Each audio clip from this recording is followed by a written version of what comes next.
M-Pesa or an Irembo? Is it real job creation that is resilience to shocks, pandemics, automation? Is AI a threat to us? Should we be worried about artificial intelligence? The answer is yes and no. We should be more worried about the fact that young people don't have the skills to be able to build and protect our future. Is it food and energy security? That one is an obvious yes. The way that we feed ourselves and protect our environment is an urgent question we must answer. Is it connecting Africans via trade and travel?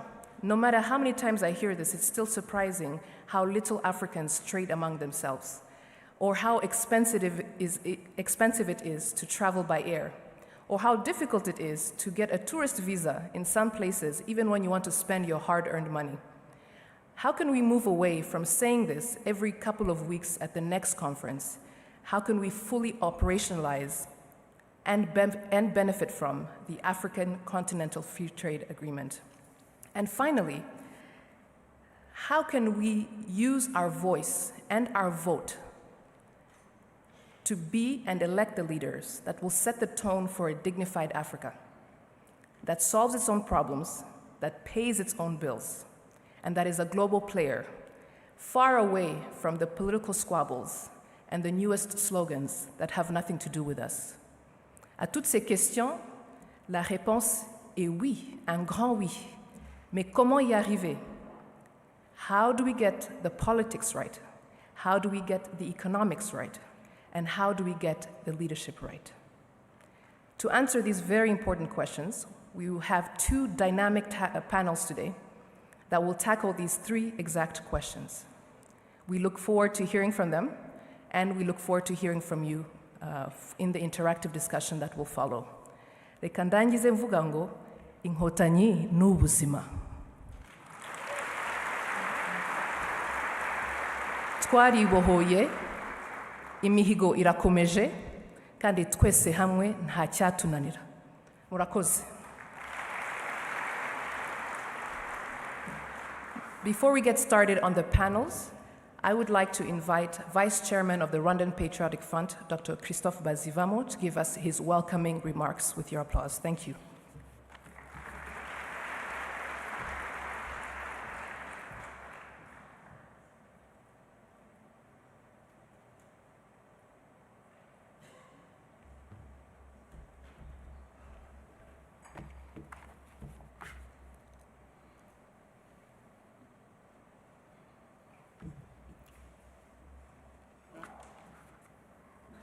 Your Excellency, First Lady of the Republic of Rwanda, Your Excellency, former Prime Minister of Ethiopia, Excellencies, senior leaders of our country, Rwanda, including the Prime Minister, the Chief Justice, the Speaker of our Parliament, and all senior officials, heads of organs and institutions in our country, delegates from partner political parties from far and near, our distinguished special guests and panelists, members of the diplomatic corps, members of RPF INKOTANYI, dear friends. Good morning to all of you.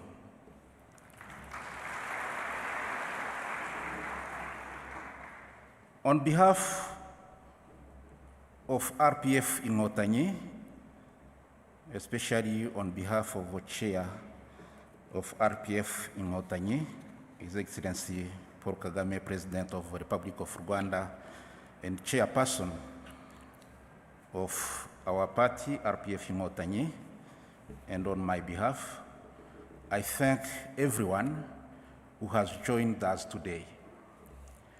An especially warm welcome to Rwanda, to those who've traveled from abroad to be with us today. We are so honored to have so many friends with us to celebrate this 35th anniversary of the founding of RPF with today's international conference, as well as the Congress taking place tomorrow. Allow me, please, to acknowledge among ourselves different personalities coming from our friend countries. And I wish to say that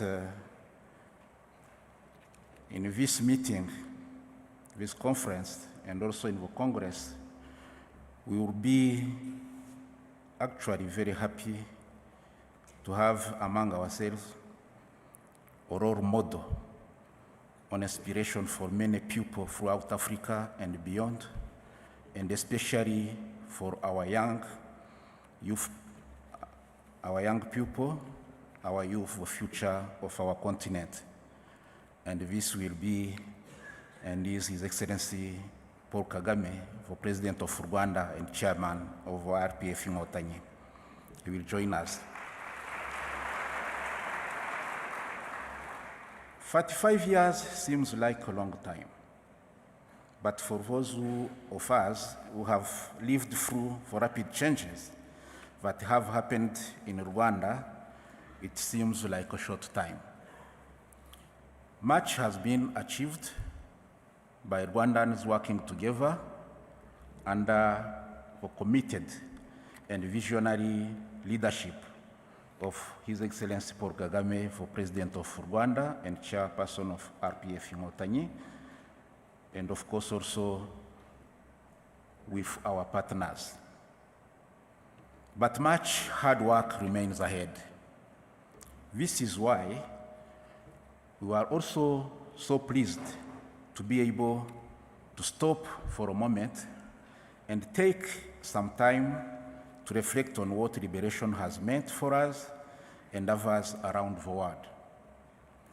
Your Excellencies, ladies and gentlemen, we are fortunate to have many knowledgeable and passionate speakers today.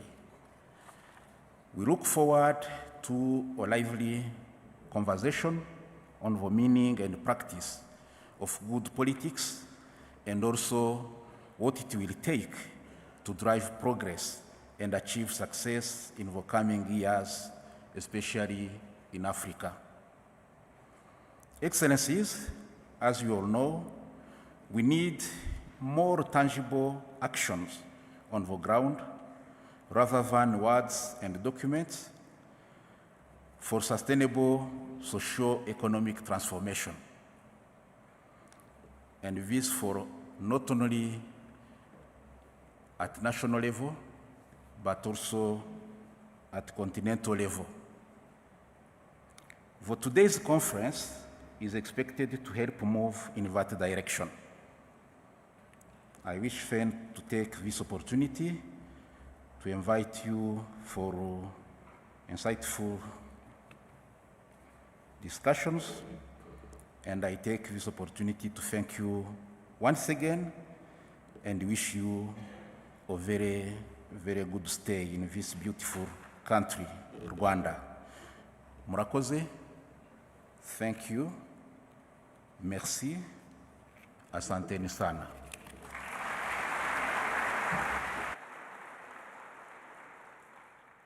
Thank you very much, Vice Chairman. We want to get started already with the first panel. As I mentioned earlier, the theme of the 35th International Conference of the Rwanda Patriotic Front is reflecting on 35 years and beyond. And as I mentioned, we'll be answering some of the questions that I posed at the end. The first panel, entitled Good Politics from Liberation to Nation Building, will be tackling one of the first questions, which is how do we get the politics right in this next stage or next phase of liberation. To help us moderate this panel, we'll be joined by Janine Munyeshuri, who is a Rwandan economist and chief strategist at the University of Global Health Equity. She will be moderating, but I'm going to ask all the speakers of this panel to join her as she walks up so we can get started right away. Can I ask the panelists for the first panel to join us immediately on stage? Welcome, Janine.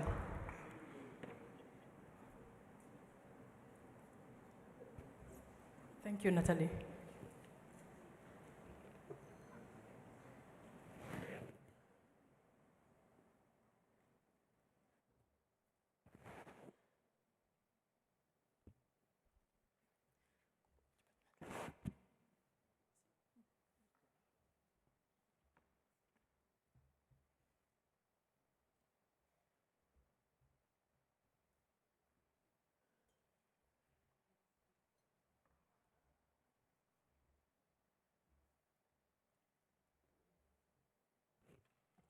Good morning again.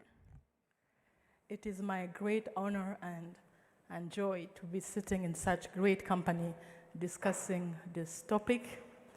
I had a chance to chat with some of you this morning and yesterday, and mostly the great joy also to share a couple of words with the elders from, I would say, the ANC, Chama cha Mapinduzi, and somehow to ANC. We evoked, at least Natalie evoked, the concept or these simple words, good politics. And we didn't unpack it. I wanted, as an introduction to the discussion, actually quote the chairman. And you will bear with me as I read. I wish I could have memorized, but this I would not want to paraphrase. Wait a second. Back in the days, right before the contingent of the 600 was sent to guard the RPF members and delegation in Rwanda, there is a video, I think you can find it online, where the chairman is giving his teachings and final remarks to his troop. And of course, he's then not only the chairman, he's General Kagame. So I want to quote him and read these words from 1993. He was talking in Swahili, and I wish mine was as good, so bear with my English and sometimes Swahili. This army of ours shall be the catalyst of change. If you, and he's talking to his soldiers, if you are saying that you're fighting tribalism, racism, but in the end your action show tribalism, then there is no difference between you and those you are waging war against. Or if you say that those you are fighting are thieves, if you are a thief too, then what is the difference? This army of ours will be the pillar for social transformation. And he says in Swahili, jeshi letu ndiye msingi wa chama, msingi wa mbadiliko, and this is the chairman in 1993. There were since many occasions where he used both good politics, or he said, very simply, when the politics are bad, everything goes wrong. I want to quote one more. The notion of good politics has a very specific meaning for Rwandans because of our particular history. It means unity, bringing people together, making decisions through consensus. That three-point formula, the one Natalie mentioned, continues to work for us, and this was New York in 2019. I stopped quoting. So consistently, the chairman addressing various audiences, whether it's in Rwanda, in other places in Africa, or abroad, he really insists and emphasized on the need for good politics. As we sit here together, gathered to reflect on the 35-year-long, or rather 35-year young RPF party, I would like us to both reflect and see where these liberation movements, where our RPF is actually one of the youngest, where these liberation movements tie together, come together, inspire one another, and this quite inflection point that goes from a liberation movement to a party to nation building. To start us off, close to home, because we are gathered in Rwanda and we're celebrating or reflecting upon the RPF. I would like Jean-Paul Kimonyo, who wrote extensively on the journey from liberation movement to social transformation, to walk us through moments some of us remember, some of us don't remember of deep introspection inside the RPF and what came out of it. Most particularly episodes known as Kichukiro 1 and 2 that gave birth to what became then the Uyghur village discussions. Over to you, Jean-Paul. Thank you very much, Janine. Talking about these very important processes with people who led them in the audience, it's not going to be very easy. I might ask to be excused for the period of questions. Anyway, as you said, I wrote about those processes. These three processes that you talked about, but I've been asked to speak in French. Ces trois processus dont vous parlez sont extrêmement importants. C'est les processus qui ont amené un changement profond au Rwanda. Et ce changement profond-là, c'est lui qui a permis la transformation du Rwanda ultérieurement. Il faut se rappeler un petit peu la situation qui prévalait avant.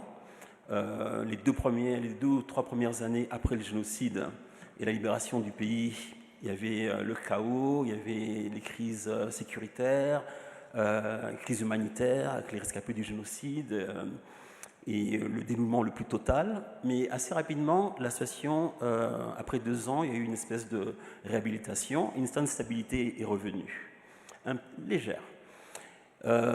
Et un certain nombre de gens, notamment les cadres du parti et d'autres gens qui voulaient le bien de leur pays-ci, ont commencé à sentir que le pays était dans une impasse. Impasse politique d'abord, avec le gouvernement de transition, avec des discordes qui n'en finissaient pas, des désertions, des trahisons, voilà, d'une part.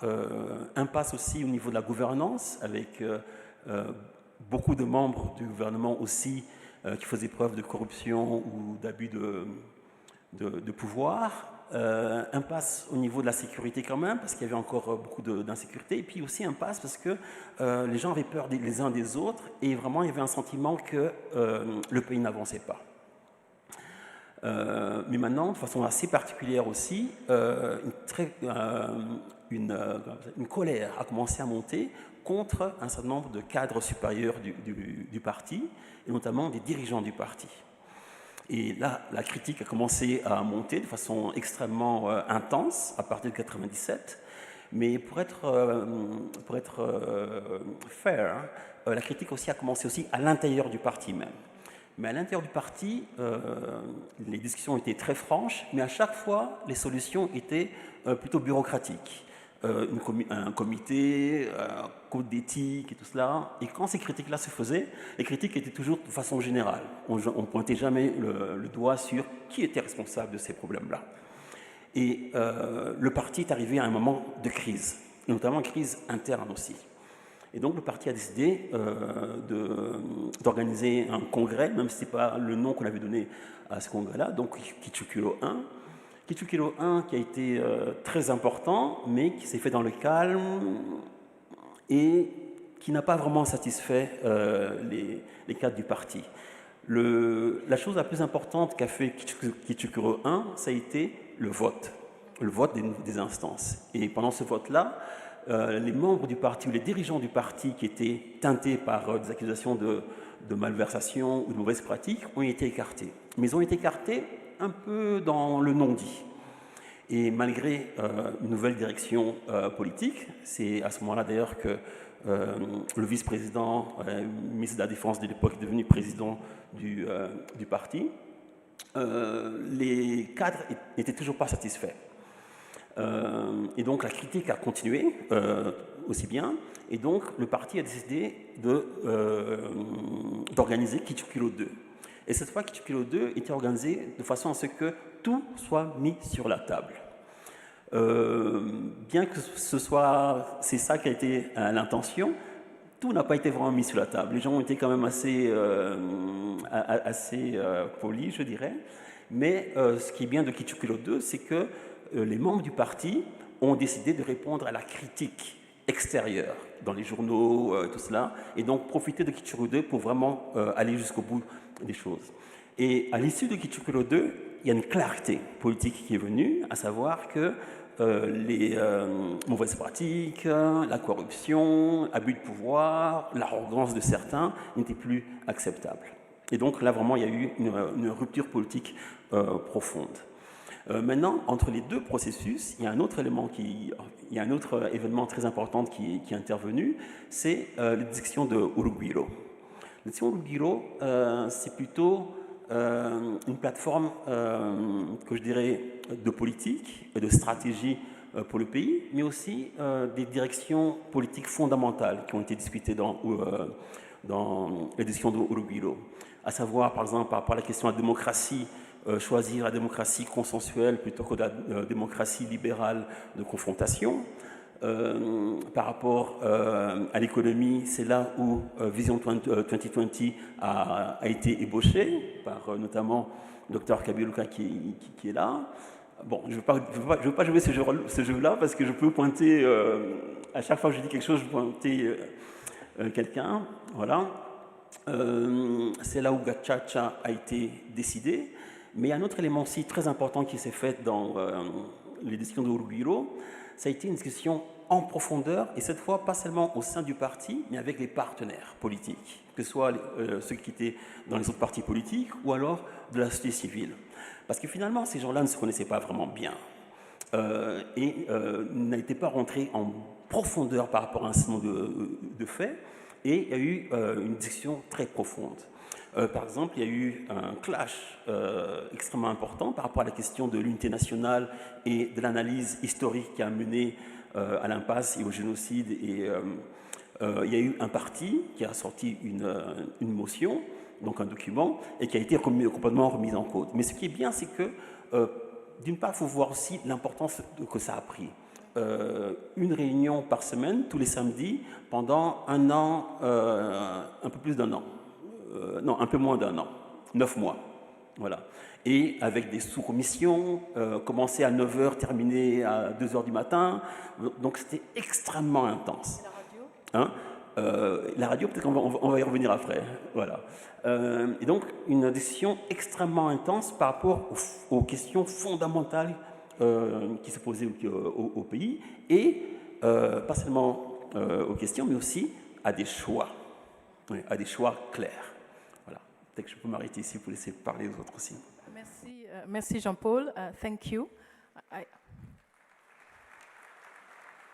Thank you for working. Many of us, the majority of Rwandans are quite below 30-year-old, so most of them will not know this. We have come a long way to not only discuss and decide which would be our priorities, and to kind of take the time to sit together and address issues. I recall also that out of these Urugwiro dialogues, not only did we set up the Gachacha courts, was Vision 2020 set, we also had a number of other social and political innovations we sometimes call homegrown solutions. But it was a time of not only deep introspection, but I feel of ownership and gathering as a large group to decide the journey of our country going forward. Was it not a moment of nation building? Par excellence, oui, tout à fait, par excellence. Et là, par rapport à la nation building, je pense qu'on pourrait parler plus, on pourrait se focaliser plus sur l'édition de Urugwiro. Oui, tout à fait, ça a été, comment on appelle ça, le design de qu'est-ce que devait être l'État rwandais, et par ricochet aussi la société rwandaise. Les questions de réconciliation ont été mises à l'avant, d'une part, mais d'autre aussi. Il faut aussi prendre en considération qu'il y a eu aussi un bilan qui a été fait, parce que c'était aussi important. On ne peut pas simplement parler des problèmes en regardant le présent et l'avenir, sans aussi faire un bilan. Et par exemple, il y avait une commission qui était chargée de travailler sur la question de l'unité nationale. Et dans cette commission-là, il y avait des historiens et des politiciens. Et il y a eu un débat extraordinaire dans dans cette commission-là, avec notamment, par exemple, les anciens chefs de la fin de la période coloniale. Donc il y avait, par exemple, les 3 chefs nationalistes les plus importants, Wangonga, Mungarure, na Kayura. Mais maintenant, il y avait aussi le membre du Parmehutu, Nyiramugaba, qui était préfet de Gikongoro et qui avait mené le génocide dans Gikongoro. Et ces gens-là étaient ensemble dans la même commission. Voilà. Et donc, il y a eu un débat extrêmement profond par rapport... bon, ça, c'est par rapport à la période coloniale qui finissait, mais il y avait aussi des dignitaires de la période Habyarimana aussi qui étaient là aussi. Et donc, c'était vraiment une espèce de grande tente de la nation rwandaise, dans laquelle les gens ont vraiment discuté. Et la partie bilan aussi était extrêmement importante, donc essayer d'expliquer qu'est-ce qui n'avait pas marché. Et pour maintenant répondre un petit peu au clin d'œil que tu avais fait, c'était un conclave, hein. Donc les gens se retrouvaient dans un endroit précis pour discuter. Mais maintenant, il y avait une émission de radio une fois par semaine qui s'appelait Kubaza Bitera Kumenya, qui a donné à la population un petit peu un aperçu de ce qui se passait. Il y a eu des discussions extraordinaires. Il y a eu des révélations historiques extraordinaires. Quelquefois, ces discussions-là duraient 4 heures. Et quand on circulait en ville, hein, on pouvait voir que les gens étaient sur le radio et que la circulation avait diminué. Merci. Thank you. Talking of long debates, long mediations, long conversation, Ambassador Mpungu, I'm coming to you. Thank you for gracing us with your presence today. And as we were chatting and having a coffee, I want to introduce him first to the audience. He is a retired ambassador from Tanzania. From diplomacy, went and ventured into business, and most particularly where we have our strong tie together, you were the liaison from your government into the peace talks in Arusha. I want you to talk to this particular moment when you got involved with Rwandan politics. You did mention a story, which I hope you will mention, of sitting more than 20 hours with Rwandans from both parties. Please. Thank you very much. First of all, may I take this early opportunity to congratulate the RPF for reaching 35.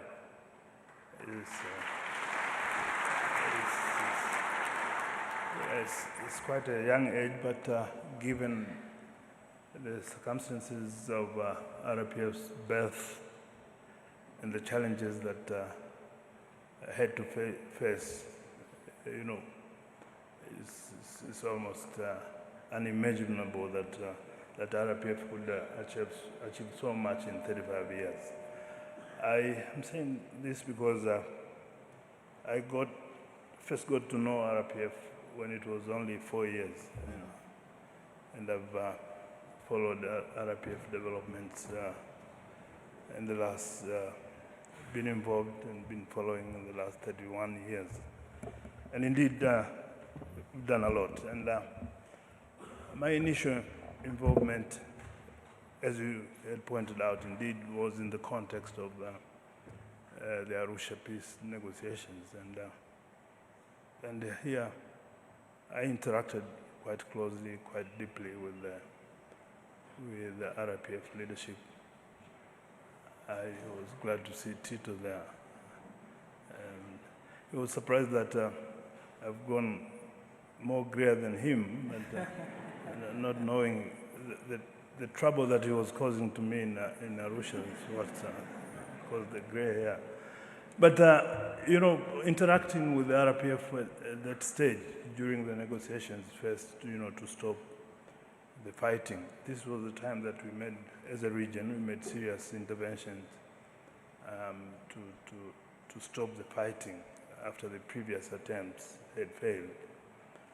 And to stop the fighting and to start serious negotiations about addressing the fundamental issues that have caused the conflict and envision the new Rwanda that we wanted to create, the Rwandese themselves wanted to create, and define how to reach the new Rwanda that the Rwandese themselves wanted to reach. Put mechanisms for taking us to that stage, and so on and so forth. And I personally spend a lot of hours with the Rwandese as we encourage them to negotiate directly in their own language. And for me, it was clear from the start that RPF knew exactly what they wanted for their country. And for that matter, whenever I wanted to get good concessions for the way forward, I usually used to go to the RPF. Although they used to accuse me that I was treating RPF, I think there's a Rwandese proverb that I was treating RPF kama mgomba mfupi. That when you want to get banana leaves, you go to the mgomba mfupi, the short banana. So, but I used to go to RPF because there was some seriousness in the way it was handling the issues. And the rest is very much known when it came to power, and my colleague here has explained very, very deeply, very extensively. But I want to say, having been born under very difficult circumstances, and then later on to take responsibility of leading the country in the new global order, which was also changing very fast in the 1990s, you know. Within Africa, we had resolved our other final problem, where Tito comes from. South Africa got liberated, and the whole of Africa now was focusing on really issues of development. And the RPF came to power with this deep understanding of what was good for Rwanda, what was good politics, in terms of bringing the true definitions, the true meaning of liberation, looking at programs that improve people's lives in areas of education, provision of health services, water, housing, and all these things. But as I said, under the new global environment, which was also changing very fast through globalization and issues of information and information technologies and communication technologies, issues when national boundaries were collapsing, turning into markets. And the RPF also responded to those challenges of this new global environment very, very effectively, very responsibly, and to the great benefit of the Rwandese society. And even now, as the world is moving towards fourth industrial revolution, we watch from the neighborhood how Rwanda is responding to those new challenges. And in fact, using these technologies that are available to effect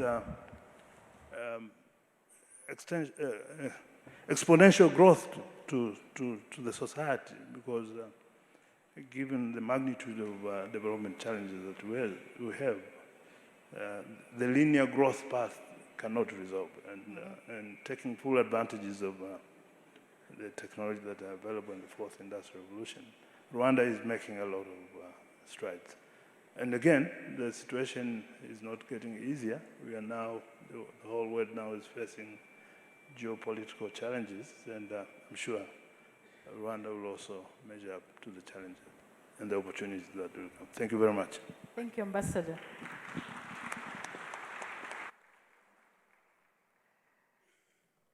Thank you. I note that you, I don't know if it's deliberate, but you did not tell that story that you had to sit with Rwandans for 20-something hours to come to some form of agreement from all the parties, but we will come to it. Right on your right, there is Marie-Chantal Nduhungirehe, my sister, Marie-Chantal. I did ask you prior to this panel if you, because I was not so sure actually, I know that your family was PSD, if you were RPF, and you said, I don't belong to any political party. So I would like you to speak to the stories you told me about the contrast between what you had gone through in the Rwanda pre-94, what you actually did call bad politics, and your choice of not being a party member. Oui, moi, ce sera en français. Ariko mwiriwe. Donc nitwa Chantal Nduhungirehe. Njye navukiye mu Rwanda muri 1969. Hanyuma toute ma jeunesse c'était ici au Rwanda, que j'ai quitté à la fin des années 80 pour aller à l'université en Belgique. Donc j'étais jeune quand j'ai quitté, mais je revenais régulièrement et j'ai surtout suivi d'assez près ce qui s'est passé entre 90 et 94, parce que j'appartenais à une famille qui vivait beaucoup avec la politique. J'avais des frères qui allaient aux manifestations quand il y en avait, et c'était assez violent. Moi, je me rappelle que c'est à cette époque que j'ai vraiment décidé que que je ne m'affilierai pas à un parti politique, ni d'ailleurs à aucune organisation. En fait, je pense que la seule organisation à laquelle j'appartiens, c'est l'Église catholique parce que je suis baptisée, mais c'est à peu près tout. Voilà.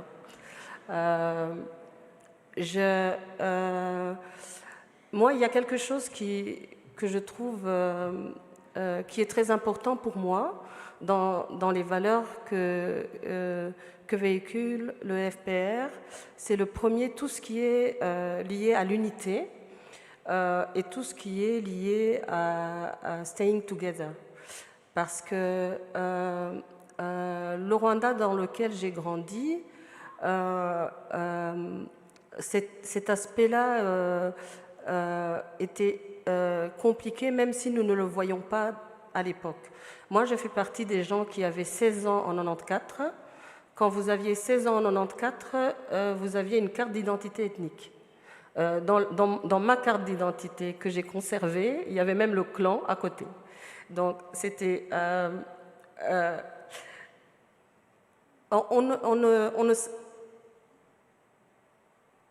l'époque, personnellement, je ne me souviens pas m'être posé la question de savoir, par exemple, si c'était normal d'avoir des partitions comme ça dans la population. Je ne me suis pas vraiment posé la question. C'était des sujets dont on ne parlait pas d'ailleurs. En tout cas, chez moi, on n'en parlait pas. Mais je me rappelle, par exemple, qu'il y avait des quotas. Je me rappelle aussi les cours d'histoire. Je me rappelle très clairement à l'école, j'étais dans une école qui s'appelait la Perugunga, où on nous disait Abahutu muhaguruke, Abatutsi muhaguruke, Abatwa muhaguruke, et en général il n'y en avait pas, pour les derniers en tout cas. Et la plupart des enfants ne savaient pas. La plupart des enfants restaient assis et on nous renvoyait à la maison pour demander à quelle ethnie nous appartenions. Donc, en fait, ça veut dire qu'à l'âge de 10 ou 11 ans, on vous disait on vous renvoyait en fait à une classification à laquelle vous n'étiez pas préparé.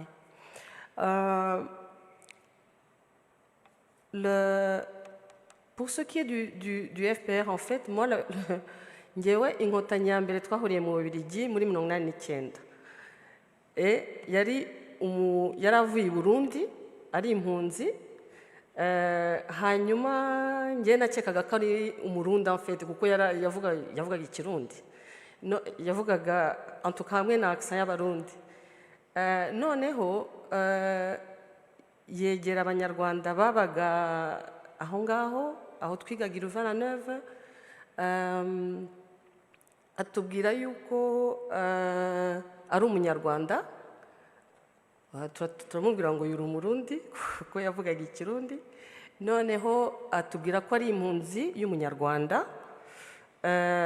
Hanyuma twebwe twari ya groupe y'abanyeshuri b'abanyarwanda, ariko twabaye un peu choqués parce qu'en fait ntago twari tuzi, pour la plupart d'entre nous, yuko hari autant de réfugiés z'abanyarwanda mu Burundi.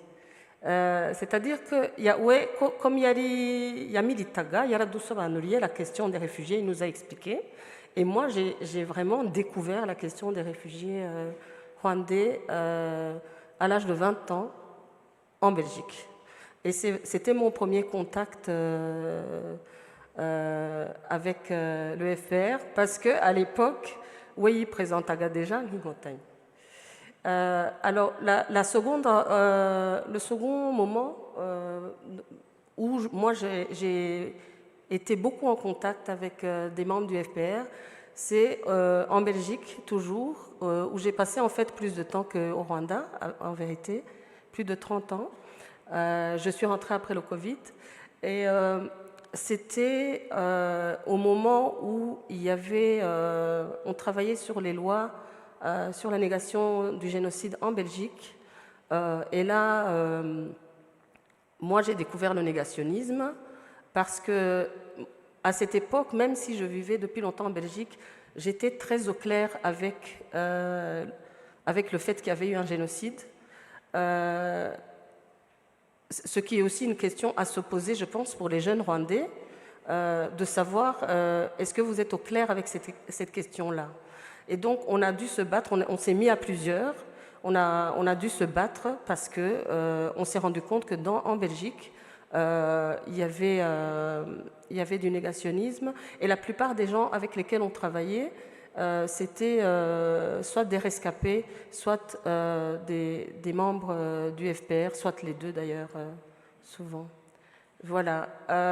Pour le reste, pour tout ce qui concerne la politique, en fait, la gouvernance, moi, je le vois maintenant. Depuis que je suis rentrée, c'est là que je suis confrontée à tout ce qui concerne la gouvernance. Ça ne fait pas 2 ans que je suis là, que je suis rentrée. Donc voilà, je pense que j'ai tout dit. Merci. Voilà. Merci de ton témoignage et ton partage. On ne va pas épuiser le sujet, mais on va y revenir. Notamment, je me suis posé la question de comment on arrive à l'âge adulte, d'une certaine manière isolé de la réalité de sa propre histoire. Isolé au point de ne pas concevoir qu'il y a des réfugiés, et puis beaucoup plus tard, ce qui se passe en termes de rattrapage, mais on en reparle. Honorable Tito, I'm coming to you. You are far away from me, but hopefully you can listen and you don't lead to the translation. I was, as we reflect on our 35-year-long, or as I said, young journey, we are lucky to be sitting with the mother of all liberation movements, the African National Congress. And I wanted you to speak to us to first 2 things. First of all, the moment that Ambassador Mungwe evoked, 93, 94, Rwanda is going under what we know, and South Africa is also, and the ANC is going through another transition. And then number 2, your insights as, first of all, at that time, an observer or not, of what was going on in Rwanda. Thank you. Thank you very much, Madam Chair, and let me join Ambassador as well in wishing the RPF happy birthday, 35 years, and may you be around for the next 35 years as well, maybe to get to be as old as the ANC, which is over 100 years old. Now, just a bit of background. I left South Africa in 1980 at the age of 21, illegally without a passport. I don't know what I thought at the time. Where was I going? Fortunately, there were structures of the African National Congress in Lesotho where I went, and we were welcomed there. Young, militant, very angry. We wanted guns. That's all. And the ANC leadership said no. You're getting no guns. We said, that's why this thing is taking too long to be solved. These old people, they're busy with the ambassador in Tanzania, they don't want to give us guns. So Oliver Tambo said to us, you guys were at university, we're sending you back to university. We said, yo, these old people. And then he mentioned a very important statement. He said, when all the fighting has been done, there's a country to run. And you guys must prepare yourself to run that country. Well, fast forward, of course, went back to university, angry as we were and so on. Completed our studies, a number of us. But we determined that we wanted these guns. Ambassador.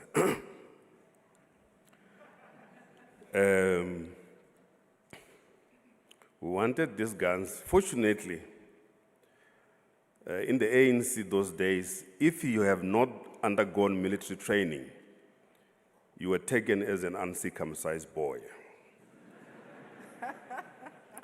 So you had to undergo military training. So after completing studies and so on, went to Angola to do military training. I'm talking about around 1988, that time. What then had happened was that somewhere around 84, 85, the mass uprisings in South Africa were intensifying. And the apartheid regime was getting nervous. And they began sending out feelers, one to Nelson Mandela in prison, and also to the ANC in Lusaka, whether there was any possibility of negotiations. And the ambassador was also aware of this, because he was very close to one of the architects of the so-called talks about talks with President Mbeki. They began that process of talks about talks, and then the economics team that I was part of was also now beginning to be involved in what we call talks about talks. We're meeting the economists from the apartheid regime in different parts of the world to try and see whether there could be any common understanding of what the South African economy is going to look like after apartheid. Of course, there were major differences at the time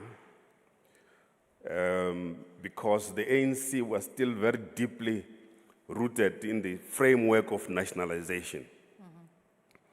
And the National Party government, or the apartheid government, the economists were deeply rooted in the so-called privatization and free markets. So we were at loggerheads. Fast forward, so by 1989, it became clear that negotiations had to start, serious negotiations. And the feelers which were sent to the ANC in Lusaka was that in early 1990, the ANC and other liberation movements would be unbanned, return home, prisoners would be released, so that genuine negotiations could start. The apartheid government had thought that the ANC was at its weakest point. And therefore, negotiations would mean that they can easily win over. That cadres of the ANC were tired of living in exile, wanted to go home. And therefore, it would be an easy victory. So fast forward from 1990, then, negotiations start in earnest. So a number of us were divided into working groups, the economic front, security front, and so on. And that's when the negotiations began to intensify. At some stage, they broke down because of lack of understanding, and we had to go back to the negotiations table. Eventually, by 93, we were close to finalizing, and we eventually in '94 started elections, which were overwhelmingly won by the ANC. Now, I come to the difficult part. We then entered into government in 1994. Of course, we had never governed anything. Didn't even know where the toilet for the minister's office was. Then I was Minister of Labor at the age of 36 then, a bit old on average compared to the Rwandese ministers. Well, much younger, more energetic. President Kagame tells me that they're very energetic and tech savvy. So I was Minister of Labor and I worked through the process. But at the same time, we were negotiating the final constitution in what we termed the Constituent Assembly. Some of the terms Ambassador will be used to from those old days. And by 1996, we had completed negotiating the final constitution. And the government was getting in place. The bad part that I want to talk about very quickly as I stop is that government can corrupt people. Sudden access to massive resources in a highly complex and rich country like South Africa. The temptation for corruption is very high. See, when somebody comes to you and says, I would like to meet the Minister of Mines, do you have his contacts? You say, he has an office. Why don't you phone the office? No, I want to meet the minister. You know, there's something funny going on. Why don't you go to the office? Why do you want to meet the minister at the hotel and not at the office? And that's when corruption starts creeping in. And I must say, sadly, there have been a number of people in the African National Congress who have been caught in corrupt practices, similar to what you described earlier, that the RPF had to go through. So you need some kind of a cleansing process. I heard you talk about an ethics committee within the RPF. In the ANC, there's something as well called the Integrity Commission. You'll need an integrity commission or an ethics committee because there are politically unethical people in the organization. It's not the whole organization, but it's the bad apples in the organization, which must be taken out. But I think, let me conclude by saying that South Africa, as you know, is too big to manage as well, too complex, and therefore requires the energies of many young people, many well-trained people, ethical people, both in business and in government, to run this large ship called South Africa, to contribute to the success of the African continent. Thank you very much. Thank you very much.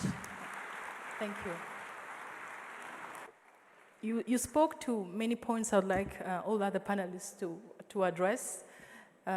One that comes first is this intense time of negotiation. You were negotiating with the apartheid, the very regime that you wanted to put down. And at that point, you have to sit with people and decide that there is no irredeemable difference. Pretty much like we had at some point to sit with people who killed and say, you know what, this is our country. And the second point you touched upon, it's key now and it was key then, the discipline it requires to sustain the gains we have made. And one point that we all touched upon was the moment of seizing power and what to make of it. I want to come back to Jean-Paul Kimonyo. He mentioned when the new South Africa Constitution was created, and we also had a new constitution, I think in 2003, that came from those Urugwiro dialogues, what were the deliverables, if we had to put on a checklist, because we then match them with an accountability system, what were the key deliverables out of these Urugwiro dialogues? Vous avez mentionné un premier, à savoir la Constitution de 2003, mais avant cela, il y avait une commission constitutionnelle et ensuite la Constitution de 2003, même si les grandes lignes directrices que devait adopter la Constitution constitutionnelle avaient été élaborées pendant l'élection de Urugwiro. Il y avait Gacaca, qui était quand même un problème extrêmement important, donc permettre à la population, ou alors donner le pouvoir à la population de juger elle-même des criminels, des présumés criminels de génocide, un peu partout dans le pays, sans avocat, avec un processus complètement endogène, qui n'était pas... il n'était pas facile de s'entendre sur cette question-là. Il y avait la politique de décentralisation, qui est aussi sortie de l'édition Urugwiro, mais la politique de décentralisation associée à le développement centré sur les citoyens. C'est un autre développement qui est sorti de cela. Ensuite, il y a d'autres institutions. Je pense que l'Ombudsman aussi, le bureau du Ombudsman aussi est sorti d'Urugwiro. Donc il y a un certain nombre de choses qui sont sorties. Mais au-delà des deliverables, je pense que les deliverables sont très importants. Hein. Je pense que ce qu'il faut comprendre, c'est que les décisions d'Urugwiro ont balisé la voie pour la transformation ultérieure du Rwanda. À savoir que la plupart des grandes politiques qui ont permis au pays de se transformer sont venues d'Urugwiro. Merci pour nous ramener dans les deliverables de Urugwiro, mais également toucher le point des institutions qui ont été créées et certaines qui, à mon avis, n'ont pas la reconnaissance qu'ils méritent, notamment les Gacaca qui ont adressé de la manière dont ils l'ont fait, de façon endogène, comme tu l'as dit, mais également de façon organique. Il fallait résoudre la question d'une impossible justice dans un pays qui n'avait pas de système, avec des gens qui n'étaient pas éduqués. Je pense que nous n'avons pas assez rendu hommage à l'extraordinaire innovation qu'ont été les tribunaux Gacaca. Si je peux me permettre, hein, on ne peut pas parler des décisions Urugwiro sans parler de Kichukiro 1 et Kichukiro 2. À savoir que les décisions d'Urugwiro ont été surtout une plateforme programmatique pour développer le pays. Mais maintenant, Kichukiro 1, Kichukiro 2 a donné l'élan politique. Parce qu'ensuite, après l'année 98, il y a eu toute une campagne de lutte contre la corruption qui a été extrêmement intense. Et la campagne de lutte contre la corruption n'est pas sortie de Urugwiro en tant que telle. Elle est plutôt sortie de Kichukiro 1, Kichukiro 2, mais aussi du leadership du président du FPR à ce moment-là. Coming back to you, Ambassador Mpongwe, and also you, Honorable Tito. So we're looking at the processes that have been put together in this country to not only tackle and fight corruption, but to intrinsically kind of not give it space. As you observe our country from your respective angles, what would be the piece of advice you would give us? Ambassador Mpongwe.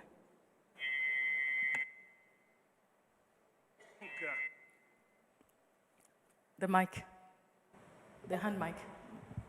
Yes, I think it's going to be difficult.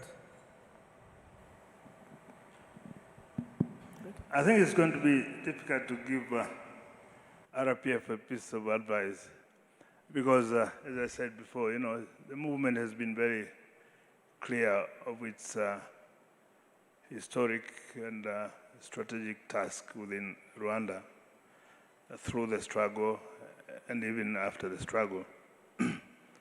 But certainly, the kind of discipline that I've observed, and as I said, I've known RPF for the last 31 years. I'm I'm impressed with the kind of discipline and the kind of sharpness of focus along the lines that you mentioned about being together, taking responsibility, and thinking big. And I think once you invoke these three principles, you leave very little chance for these minor issues to creep in. And I think in that sense you're doing very well. But don't drop the guards. Keep on, maintaining that kind of discipline, and that's what is making Rwanda move much faster than a lot of us around you. Thank you. Thank you. Thank you for your kind words. Honorable Tito, on the very same question.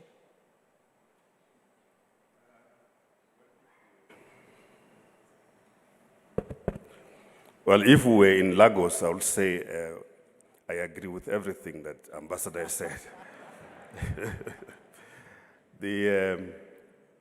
I think you have done very well.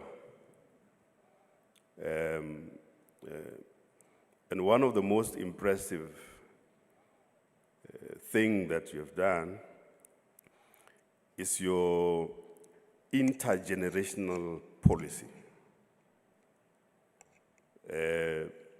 Bringing young people into responsible positions whilst the elder ones are still alive. Therefore, we can have that intergenerational mix. Very important. I understand that the average age of the government ministers is around 45. If that's correct, it makes the South African government very old. And what piece of advice? Continue doing the good things that you're doing. Continue carrying the torch for the African Renaissance, pushing the African agenda very strongly.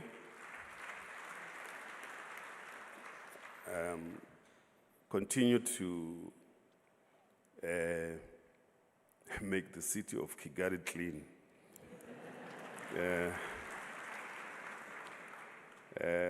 And continue the developments that you are making. One of the interesting things I was asking about this conference center, and I was told that although it belongs to the party, but it is actually privately managed. That kind of change in mindset is very important.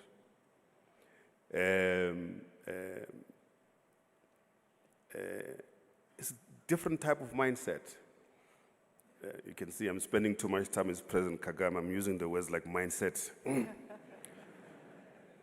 But continue doing those things. I think it's good. And in government, in the party. So I agree with the ambassador. Thank you. I'll stay with you. I'll stay with you on something we didn't mention because we just can't mention everything. The African liberation movements, most of them come in the backdrop of fighting for independence and reclaiming sovereignty as countries. And today, as we think about the journey of RPF as a party, there is not only Rwanda, but Africa.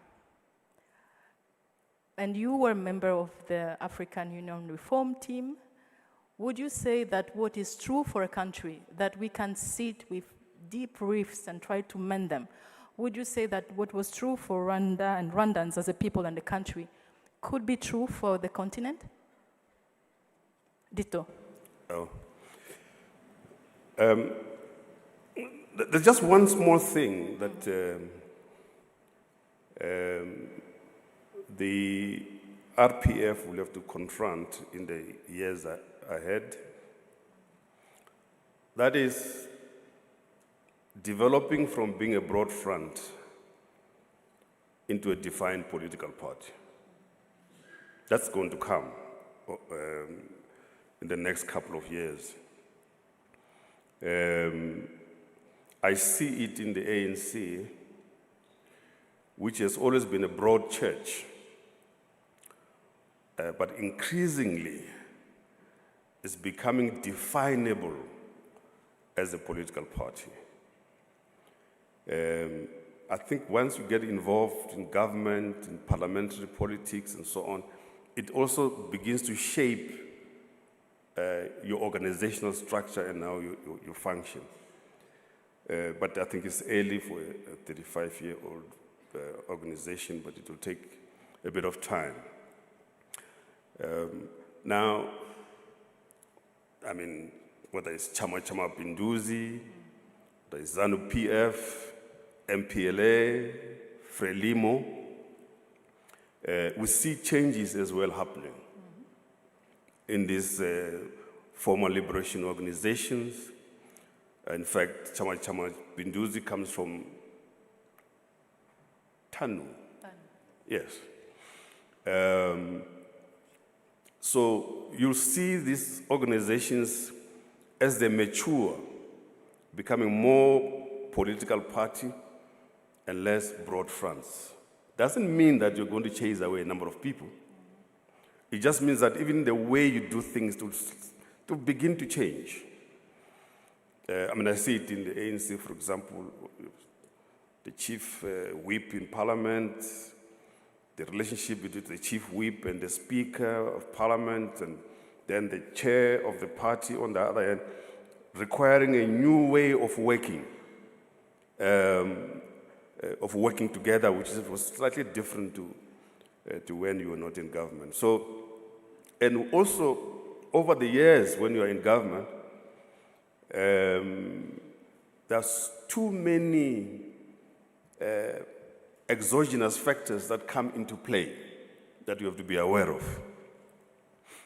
And then you begin, for example, to lose some of the early freedom fighters from being active. Like ambassador here, they go into business, become capitalists.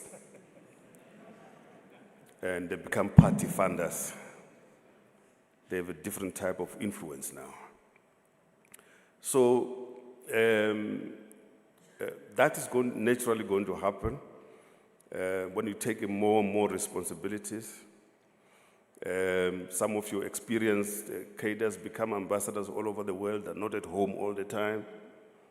And politics knows no vacuum, so that gets filled by other people, and so on. So that is naturally going to happen. We've seen it happening in other parts of the world.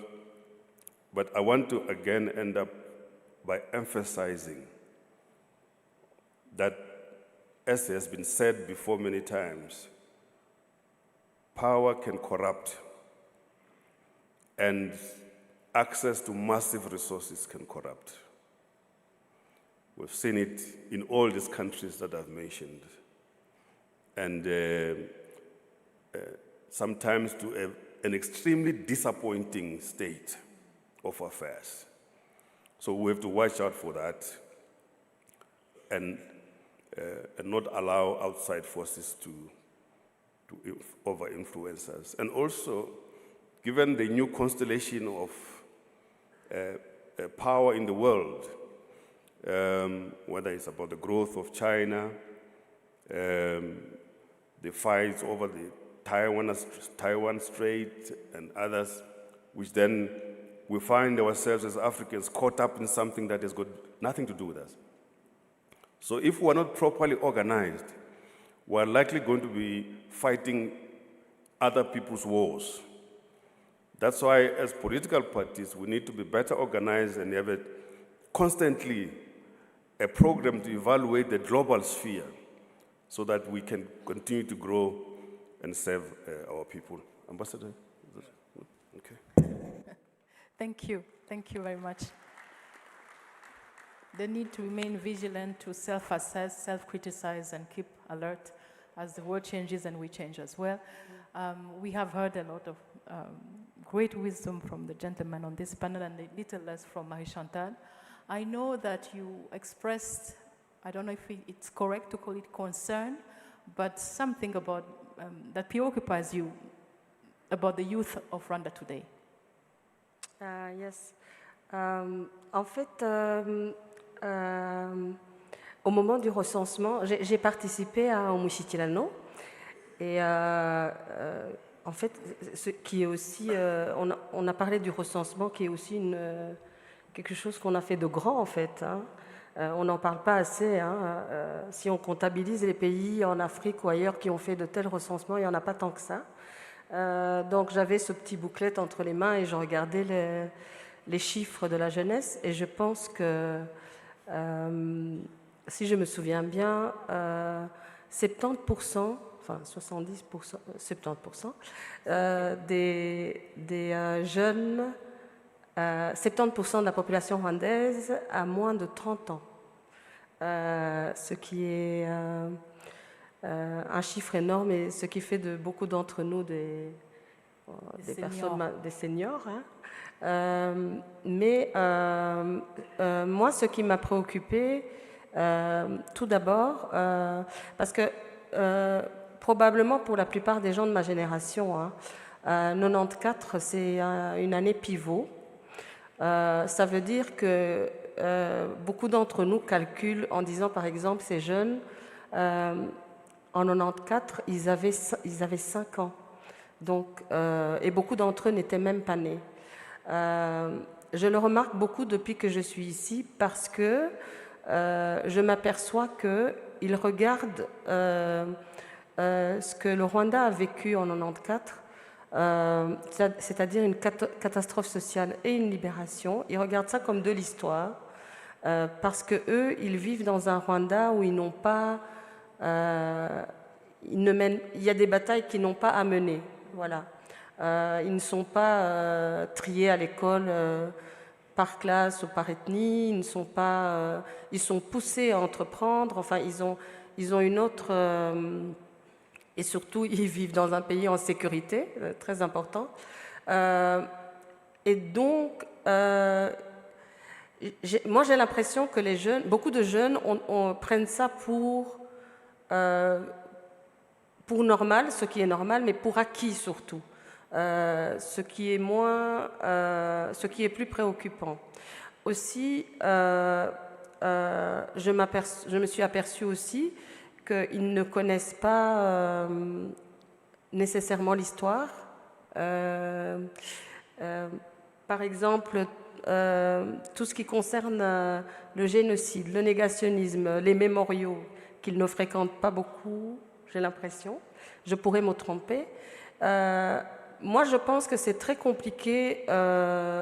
Il faut savoir d'où l'on vient. Il faut savoir d'où l'on vient. C'est très important parce que sinon, c'est très, très difficile d'avancer et d'avancer sans risque.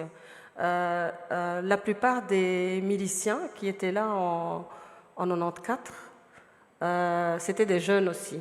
C'était des jeunes de cet âge-là. Et les jeunes sont très impressionnables par rapport aux idéologies, spécialement aux idéologies nocives. Ça imprime beaucoup sur eux. Donc, je pense que c'est quelque chose qui est suffisamment préoccupant, je pense, et sur lequel le Rwanda devra se pencher par rapport à l'éducation, à la formation et aussi par rapport à notre histoire. En fait, on a une histoire très riche, mais j'ai l'impression qu'on ne l'exploite pas assez souvent. Moi, par exemple, je m'intéresse beaucoup aux reines-mères et au Rwanda ancien. C'est quelque chose que je n'ai jamais appris à l'école. Je suis en train d'essayer d'écrire un livre sur une dame qui a vécu au XIIe siècle, qui s'appelait Nyakiaga Chandiga. Je ne sais pas s'il y en a parmi vous qui la connaissent, mais ces histoires que nous avons dans notre passé peuvent nous apprendre beaucoup de choses par rapport au sacrifice, par rapport au patriotisme, parce que les anciens étaient très patriotes. Et c'est une histoire dont, par exemple, moi j'ai été coupée.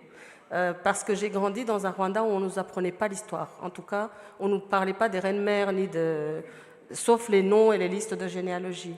Et je pense que c'est quelque chose que, oui, nous avons à exploiter. qui peut nous aider parce que la bonne gouvernance, c'est bien, mais je pense qu'on doit aussi beaucoup partir de notre histoire. En fait, on a beaucoup de choses. Les gachacha, on est allé les chercher dans notre histoire. Imihigo, on est allé les chercher dans notre histoire. Et je pense que dans notre histoire, il y a plein de choses qu'on n'est pas encore allé chercher. Voilà. Merci, on attend le livre que tu vas bientôt publier. We have reached this moment when we could keep talking and discussing, or we could also engage the audience in the room. I am looking at Natalie, who is somewhere in the room.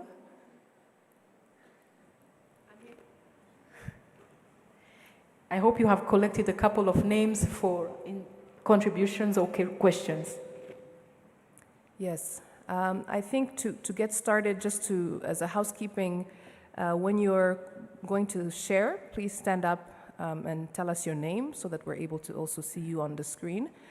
The first comment we got, a request to comment, was from Diko Mukete.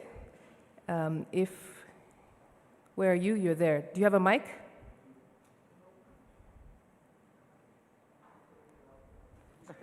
Thank you very much. Yes, thank you. Thank you very much. And perhaps I'm honored to be speaking in the presence of the First Lady and all the great heroes of the RPF. My name is Diko Mukete,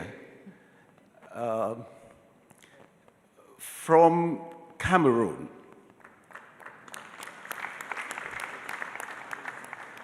And also in Rwanda.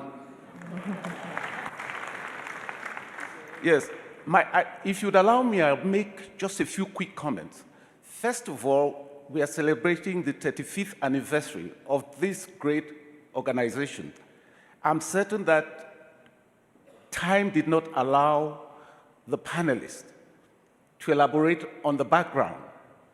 The reason I'm saying this is that, as one of the speakers said, Rwanda has a glorious history.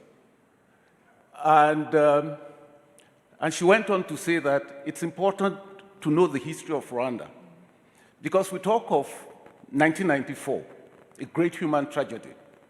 But I think we should have started, someone on the panel should have started from when the setting for this, which led to the great tragedy, how it started. Mwami Musinga being sent on exile because he refused the introduction of identity cards in the early 30s by the colonialists.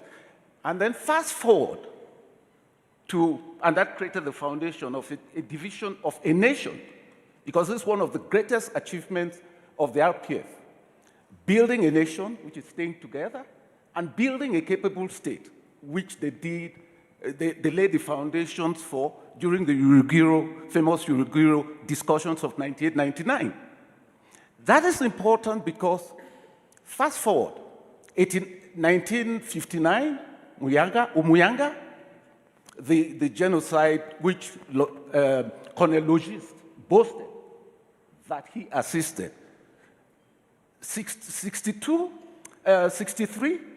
December, 73, these are massacres. And of course, you know, and in between this period, people are being massacred in Gikongoro because of their ethnic identity. Then you fast forward, then you get to 1987, which is where we should start from. 1987. During this time, we're faced with a situation where Rwanda is going nowhere. There's ethnic politics, massacres are going on. Most people only hear about the genocide, focus on the genocides of the Tutsis in 1994. But there have been genocides which culminated in this great genocide. And a group of people get together and say, no, of course, we're in refugee. We want to go back home to a land our parents have been telling us it's a land of milk and honey, where things are not working. We've learned lessons. We're going to create an example for Africa. This is the genesis of the RPF. Not only going home, but to create an example from Africa. It's important. 1987, Kampala, Washington.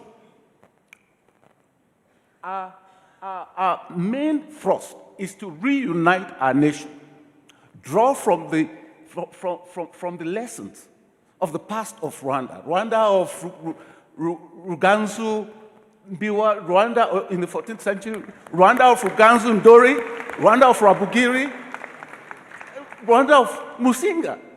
These were the inspirations. And even, why not, Rudaigwa? It's important because I say this the point I'm trying to lead is Rwanda had things to draw from its past. And God blessed them with a great leader whom I would compare to the Atatürk of Turkey. When a country is lucky, once every 200 years, they get a great leader. It's a blessing. And Rwanda was lucky to get that great leader, who now embarked on the Renaissance, because what we're witnessing is a Renaissance. And I don't want to take much time. I just also wanted to say that the RPF must be congratulated because, with all due respect to the panelists, it is one of, in my own historical research, it is one of the movements or parties which have achieved and maintained ideological purity. Secondly, we know a lot of liberation movements went off track because they did not adopt something which is very close to the heart of the RPF, non-entitlement. It is the key. Because once you have entitlement, that breeds corruption. It means that you have to sidetrack meritocracy, et cetera, et cetera, et cetera. So really, I think the panelists have dealt with the post-94 period very well. I just wanted to say that we are dealing with addressing the 35 years of the RPF, and we should try to take into account the difficult situation the country was even before 1994. There were massacres going on from 1990 to 94. And during this period, there were a group of people dedicated who wanted to come back, unite their country, and build a state, which they have succeeded in doing, which for me as a Cameroonian and traveling around the world, I hear people saying Rwanda is now the beacon of hope and the pace setter in Africa. Thank you very much. Thank you. Thank you, Dr. Yeah. I won't add anything to that, but I wanted to call on former Prime Minister of Ethiopia, Honorable Haile Mariam Desalegn, who also wanted to share a few words. The mic is just behind you. Thank you very much, moderator. First of all, I would like to echo happy birthday, 35th for RPF. I came from a country where a liberation party led for several years, and I just want to draw a lesson. I would like to say RPF shouldn't be complacent. I know RPF has done lots of things, and there are two basic things that RPF has become successful as far as I am concerned. The first one is, as we are leading a transition economy where government has to play a major role, then as Comrade Tito said, we are always at the temptation to capture government, and then a certain group of elites, benefiting from the system. So that is the major problem in a transition economy, like in many of our countries, like in Rwanda as well.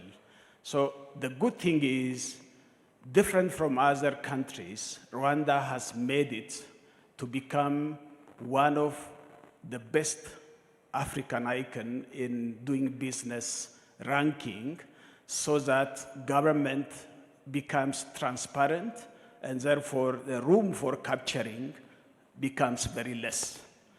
So you have to keep this very well in the future as well.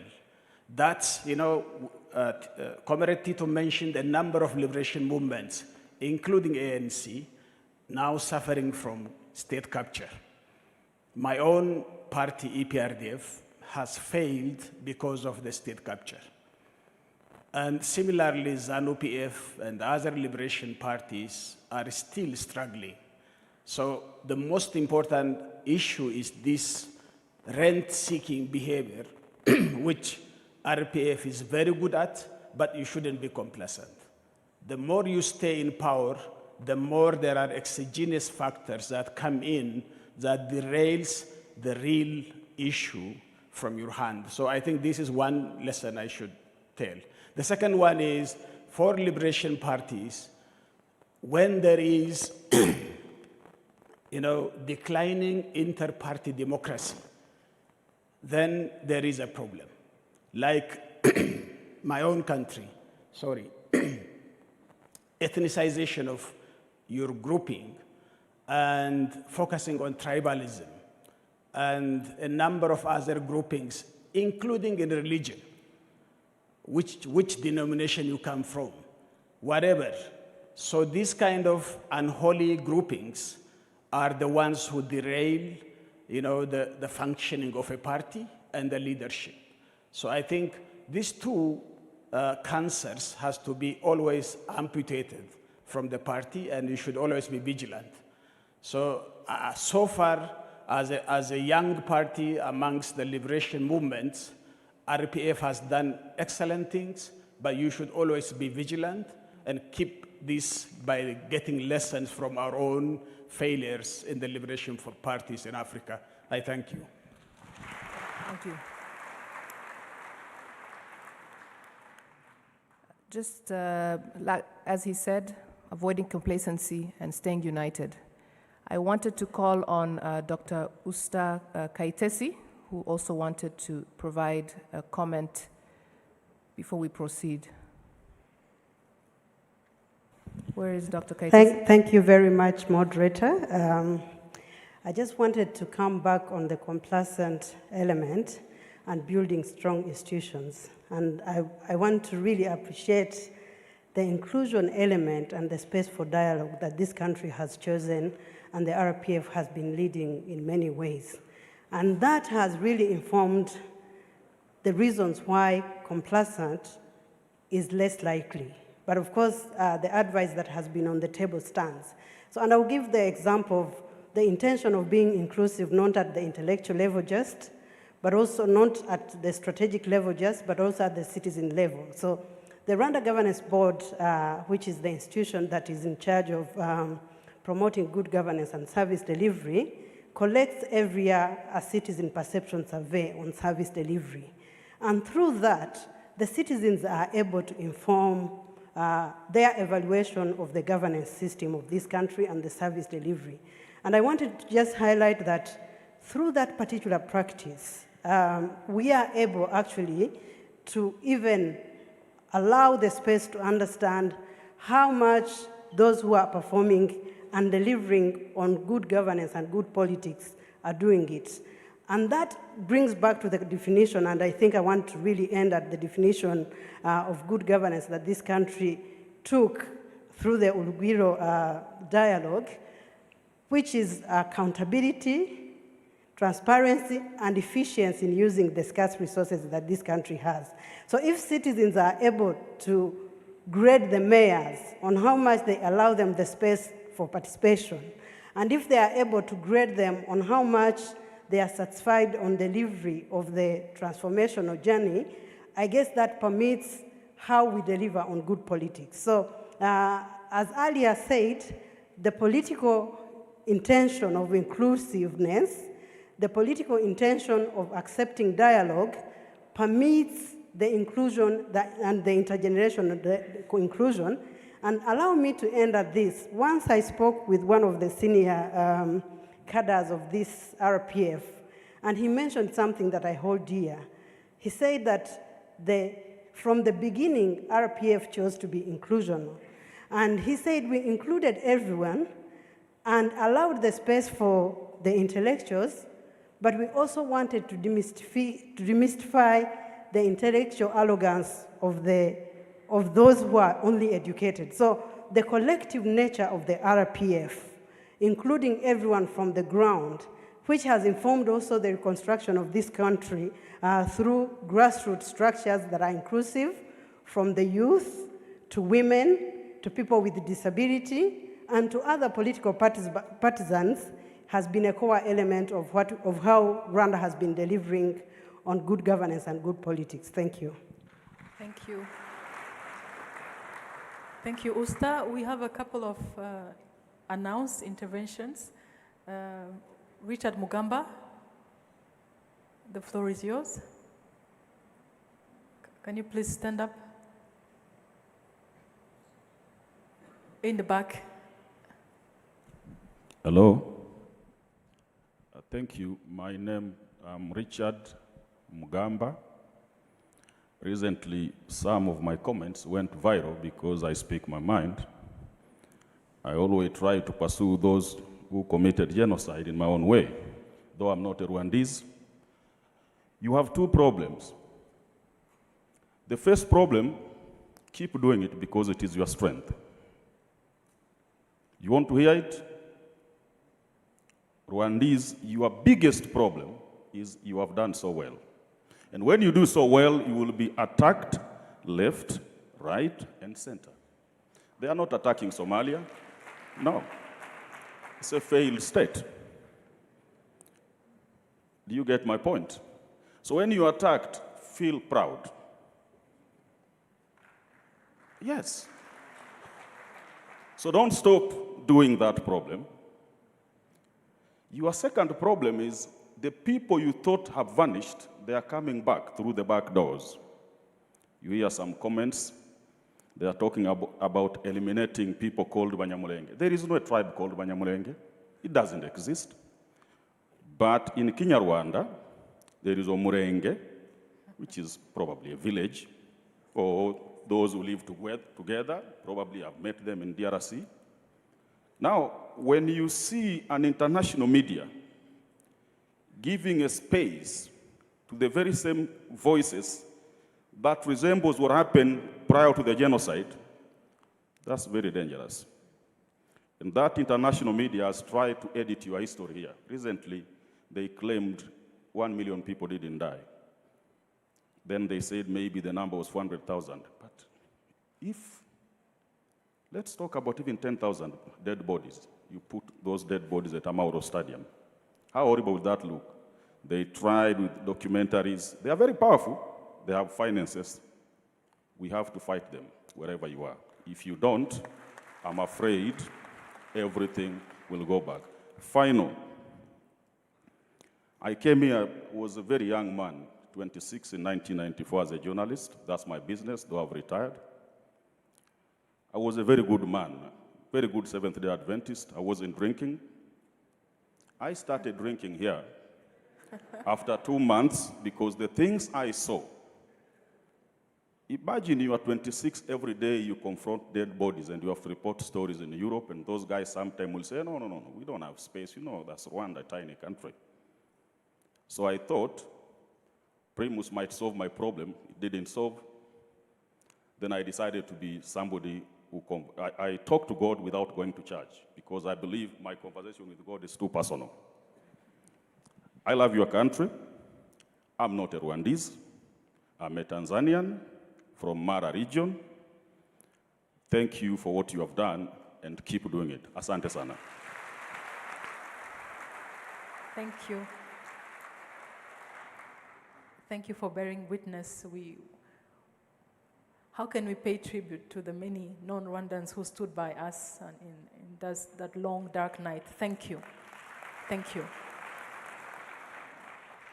We would like to hear from Fred Goluba. Fred, I don't know where you are. Please stand up.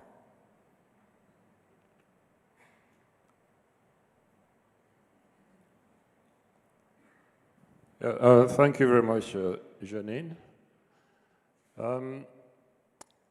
I could have a lot to say about Rwanda. I first came here 23 years ago, purely by accident. I had just left university, and I'm a political scientist. I had learned a lot of interesting things in politics.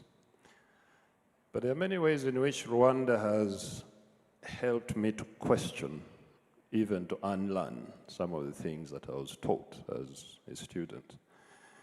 But what I want to talk about today, and the greatest lesson that I have learned here, would begin by one asking, what is good politics about?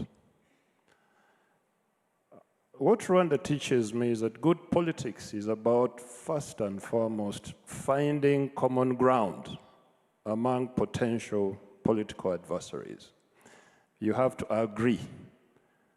What do you want to do for your country? And I think that what I have seen here over the last 23 years that have been coming and going is that Rwandans found common ground. It wasn't easy, and I heard Dr. Kimonyo talking about the Rugwiro process. That was about finding common ground. Finding common ground doesn't mean that you don't disagree along the way. You do.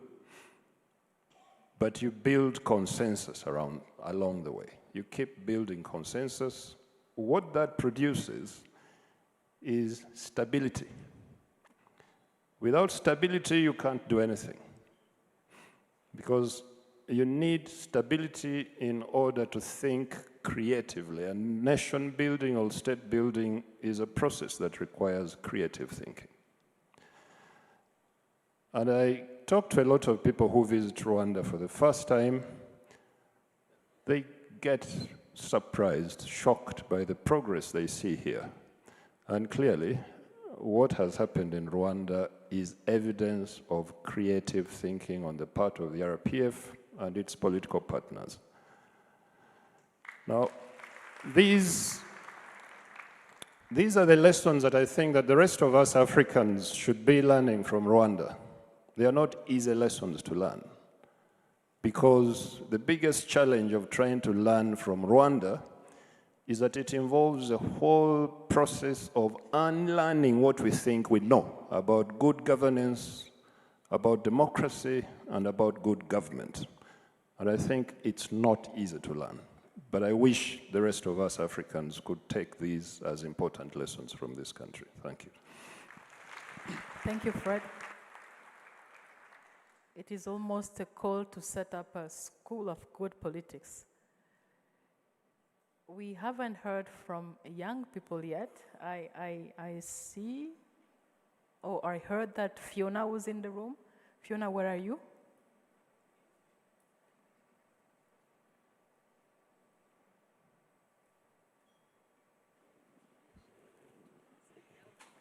Is Fiona Kamikaze here?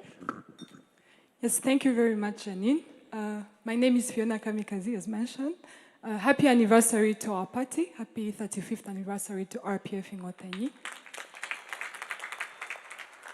And I'd like to say that the party is a bit older than me. So my question goes to Honorable Ambassador Mpungwe. Every speaker is warning us about complacency. I'd like to know, sir, what has kept Chama cha Mapinduzi going strong? It was a party founded by an African leader that we all respect. What has kept Chama cha Mapinduzi, a liberation party, going up to today? Thank you very much.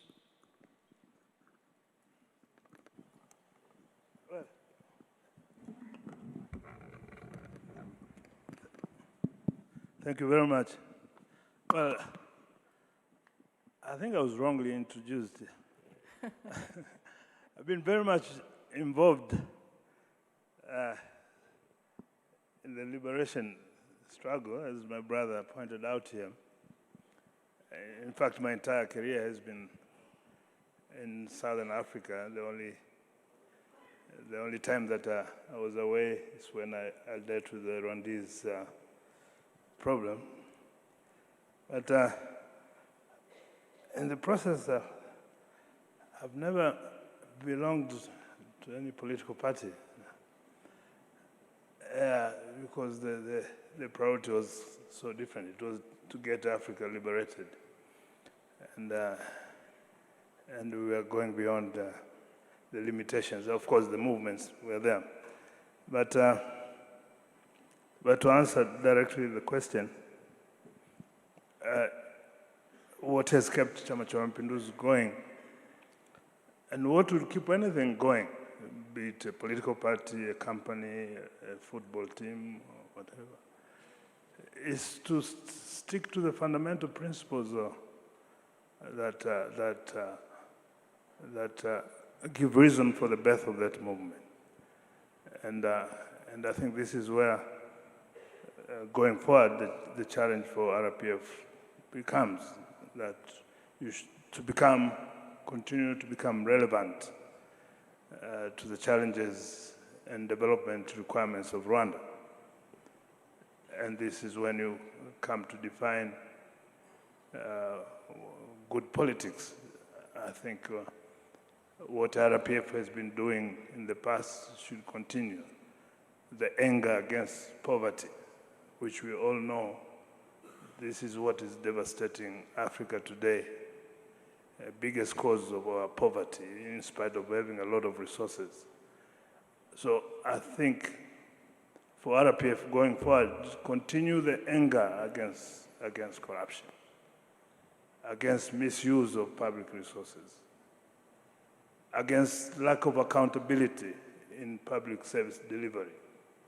Because today Rwanda is well known for efficiency that it invokes in dealing with both local issues, but even now I'm in the business space. When investors and business people come to Rwanda, the one thing in common is how efficient the regulatory authorities, the government authorities, the decision makers are in Rwanda. And I've witnessed it myself in some areas that I've been doing business with Rwanda. So going forward, you should continue that anger. But also, as my brother Tito pointed out, you are the youngest. RPF is the youngest among the political liberation movements in Africa. Yes, you have to learn from the others. Learn and take examples to follow. And there are also examples not to follow.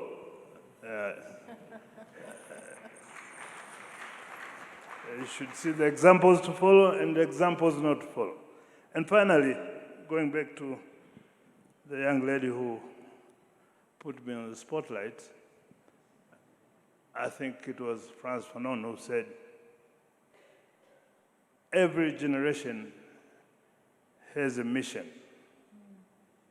either to fulfill or to betray.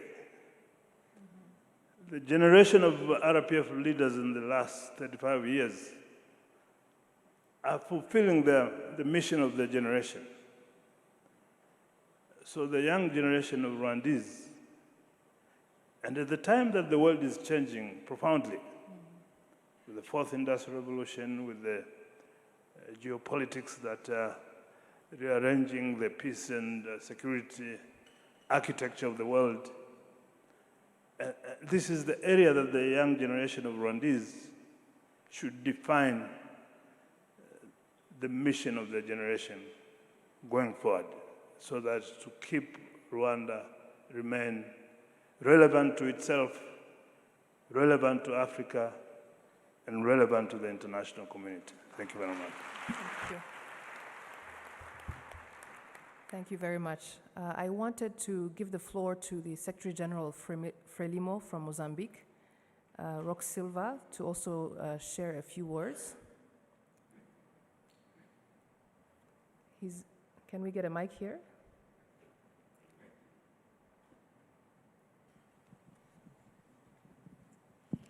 Thank you very much. I have one problem. I don't speak very well English. My English is very bad, but I like English. My official English is Portuguese. I speak in Portuguese language. Primeiro, quero agradecer imenso pela oportunidade que me deram para estar aqui em Rwanda. Be here in Rwanda. It is a critical reference for us. Are you capturing? Yes. Yes. We are also lacking. Our Portuguese is not that good. Okay.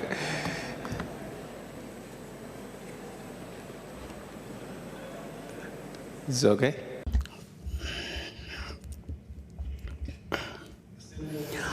This being my first time to take the floor, it wouldn't be fair for me not to start by thanking the government of Rwanda, the people of Rwanda, for the support that you are giving us in our struggle against terrorism in Mozambique.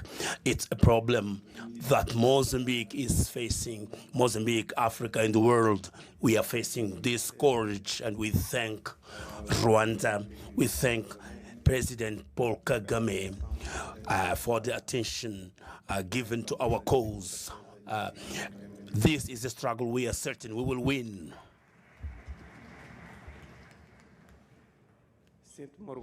I am proud and honored to be here for the first time in Rwanda.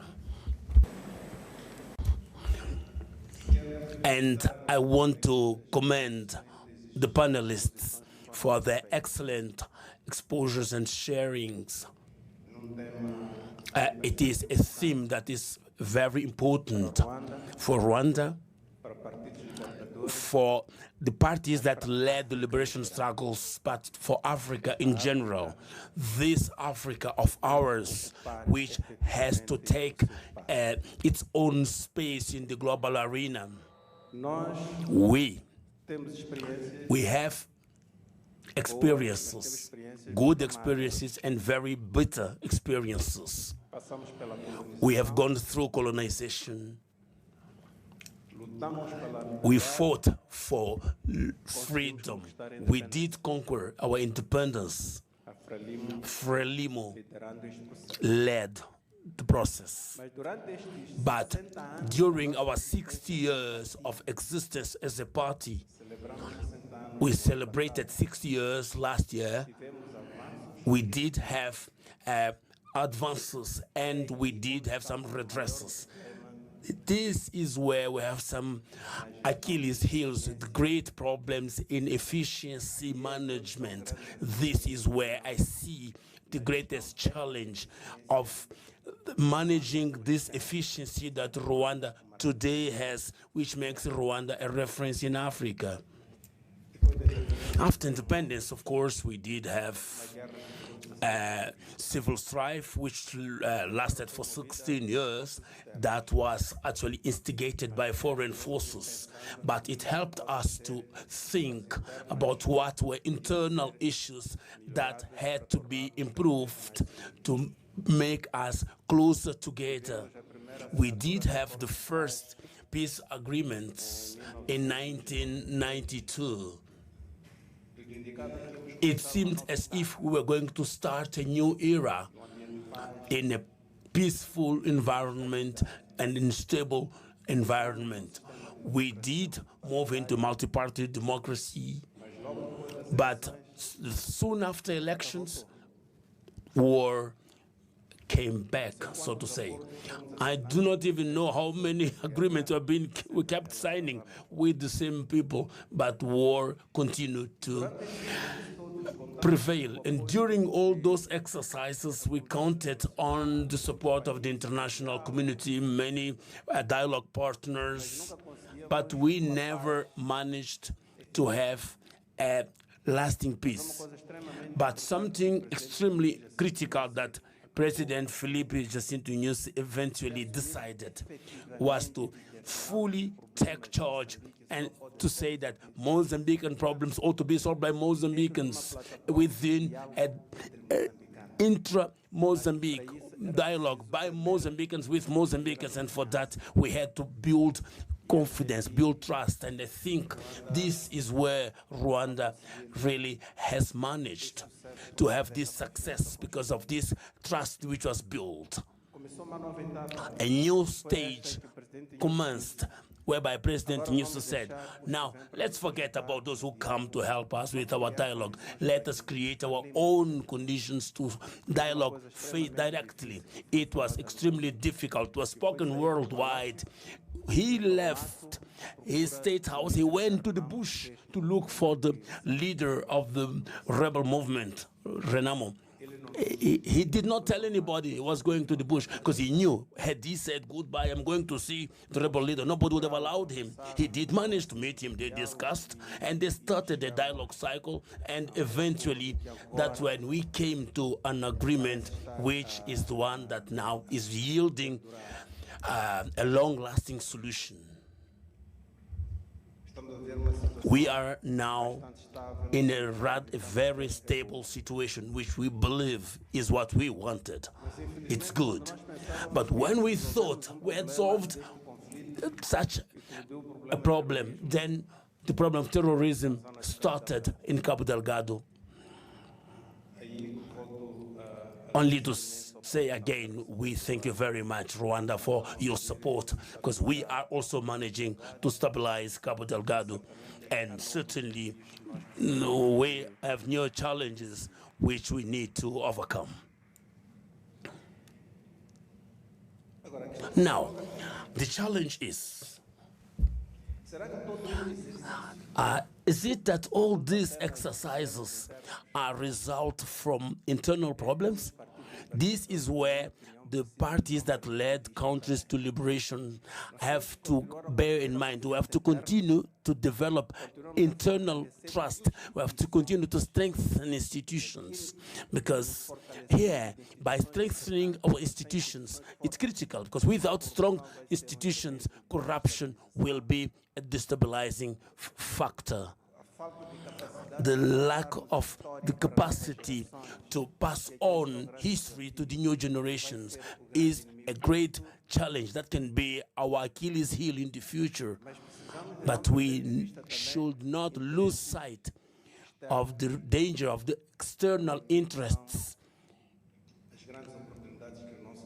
because our continent offers great opportunities in terms of development.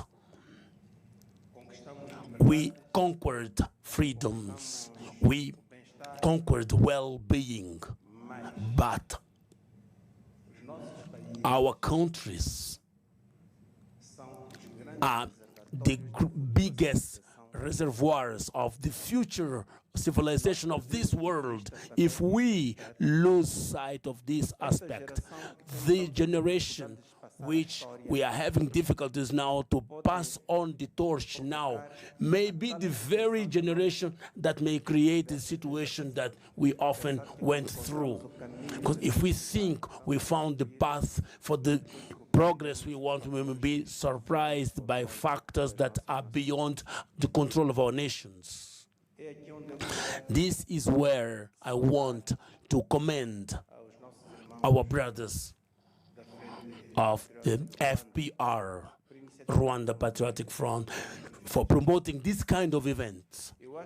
I think that we need to have more of this kind of events where we discuss our past, our trajectory, the current problems, and our future perspective with the parties that are part and parcel of our history. This is not to be limited to parties. It ought to be extended to the society, because our parties are within a dynamic society, and the society has also to absorb these values. I stood up to commend this initiative and to also suggest that if we really enlarge these initiatives to discuss about common past, our common history, and imagine if we really forge a common agenda for the region, for the continent, in a perspective of development towards equality, democracy, a solid democracy, Africa will definitely take the place that God has reserved for it. So congratulations, RPF, congratulations, Rwanda. I thank you. Thank you very much. I'm going to try and summarize that, but please don't hold me to it. He started off by congratulating RPF for the 35th anniversary. he mentioned that Frelimo celebrated their 60th anniversary last year, and they were able to take stock of what has gone well and what has not gone well. He mentioned a critical point that he thanked the President of the Republic, as well as the people of Rwanda, for the support that they are providing through our army and police in Mozambique, and continued to thank Rwanda for our support in this difficult time. He also mentioned that one of the critical things that President Nyusi did that was critical to providing peace or a future trajectory was bringing back the point that Mozambicans must solve their own problems through dialogue and inter-Mozambican dialogue, and that the objective was building trust, something that he congratulated Rwanda for doing well, building trust and having an inner dialogue, inter-Rwanda dialogue that continues today. He talked about 3 critical points. The first is that you have to continue to strengthen internally institutions to make sure that the trust remains, but also that you have mechanisms for accountability, as well as making sure, as was said on the panel, to continue to pass history to the new generation, to avoid that they are unaware or unable to take on the torch when it's passed, but also that they are aware of the external interests and threats that the country faces, as well as the continent, and they're able to understand that they are the future civilization of the world, and make sure that they capture and are able to capture and make use of this.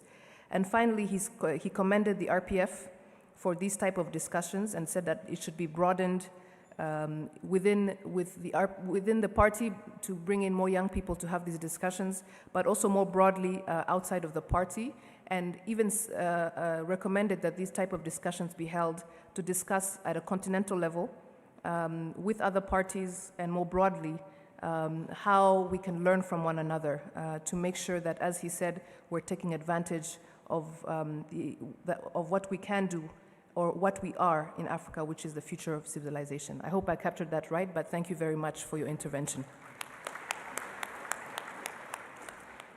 I think before we wrap up, if there is someone who'd like to say something before we go back to the panel, if there is an intervention that we have missed or a question, would you raise your hand now before we proceed? There is a hand in that section there. Please, because we are wrapping up, get right to the point.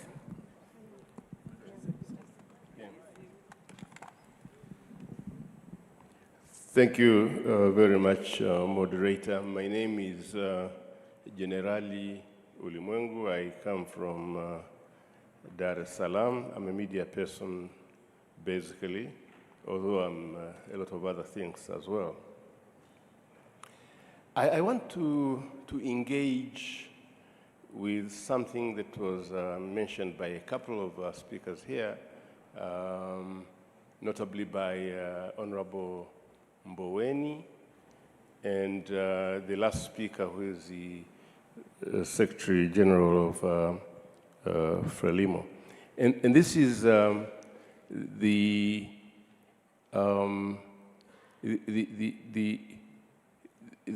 incomprehensible disparity between some of the liberation movements, those who took up arms and those who did not take up arms, but fought for their independence and acceded to power after their struggles and became government. The disparity I'm talking about is between what they were professing to fight for when they were fighting and what they do once they get into power. And what we have seen almost generally, with very little exception, is that once they get into power, they get this sense of entitlement. They display this sense of entitlement as if because they were engaged in some struggle and maybe they sacrificed their lives and well-being and comfort to be able to dislodge whoever was their enemy. It could be colonialism, it could be apartheid, and so on and so forth. They are now entitled to enjoying the benefits that they are not really ordinarily entitled to enjoy, like rent-seeking, corruption, excessive expenditure in government, big and luxurious motor vehicles, fat allowances, you know, the fat cat mentality. And you wonder whether that is what they were fighting for, or whether once they were out of the fight, they forgot what they had set out to fight for, and that is the liberation of their people and leading them to a more meaningful life, more deserving life. Now, I cannot understand that people who set out to fight and fought very bravely, and as a young man, I got engaged in a number of processes in Southern Africa and elsewhere, and met men and women who had extraordinary courage and generosity, who gave themselves completely to the cause. And yet, once they became the masters of their countries, they behaved no better than the colonial or apartheid regime that they replaced. How do you justify that sense of entitlement? And at some stage, I got an opportunity to talk to President Kagame, maybe 10 years or so ago, and I got a lesson from him, because I asked him. I had been following the way he was dealing with the issues of corruption in Rwanda, and this is my point. And I asked him why he showed more intolerance to corrupt officials or people who are alleged to be corrupt in his government than with former genociders. These are people who massacred close to 1 million people. And now you are talking about reconciliation, reintegrating some of them into the armed forces, and so on and so forth. And if somebody gets an appetite to eat a little bit of banana in a tranquil atmosphere at the Sheraton, and you become so harsh, why do you become so hard on those who are corrupt, much harder than you are on those who actually killed your people? Isn't this a contradiction? And that's where I think President Kagame disabused me of a certain ignorance. He said, look, genocide is bad, it's very bad, it's horrendous as an experience, but so is corruption. Because with corruption, it's insidious. You don't see it on the road. You don't see bodies lying dead by the roadside, but it's killing people nonetheless. People are dying. Those who divert funds from providing health services or education or proper roads and so on and so forth to their own pockets are actually planting the seeds of genocide in the future. Because they are killing people, they are making it impossible to provide services to the people, and the people want to get these services because their livelihood and their very lives depend on those services. And people are making sacrifices, great sacrifices, and you think you're too smart for us? You are smart enough to be able to take whatever we produce out of our sweat to put in your bank accounts here or in Europe? No, I will not tolerate that. I tried to argue a bit with him, but eventually he beat me. He usually does. So I'm saying those who have the privilege of having served to liberate their people, to help their people liberate. You don't liberate your people, you help them liberate themselves. You participate with your people to liberate them. Have no right, absolutely no right to accede to power and then use their people as material, raw materials that they can use to enrich themselves. Actually, some of the countries in Africa that have been through this process of liberation are, plainly speaking, scandalous.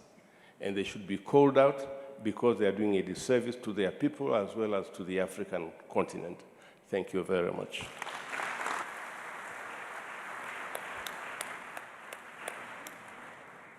Thank you very much, General Ulimwengu, for the tough love and the sobering words about what is at stake now.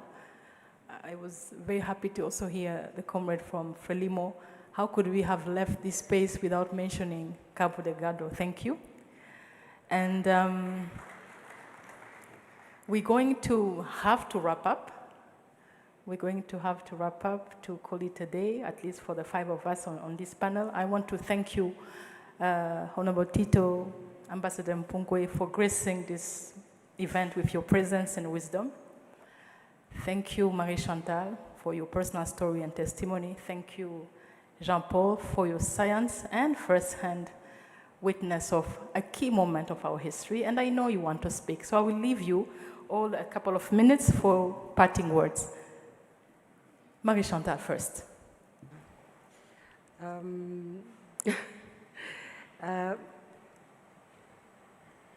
Moi, la première chose que je voudrais dire, et je pense qu'on l'a dit suffisamment ici, c'est de ne pas s'endormir sur ses lauriers.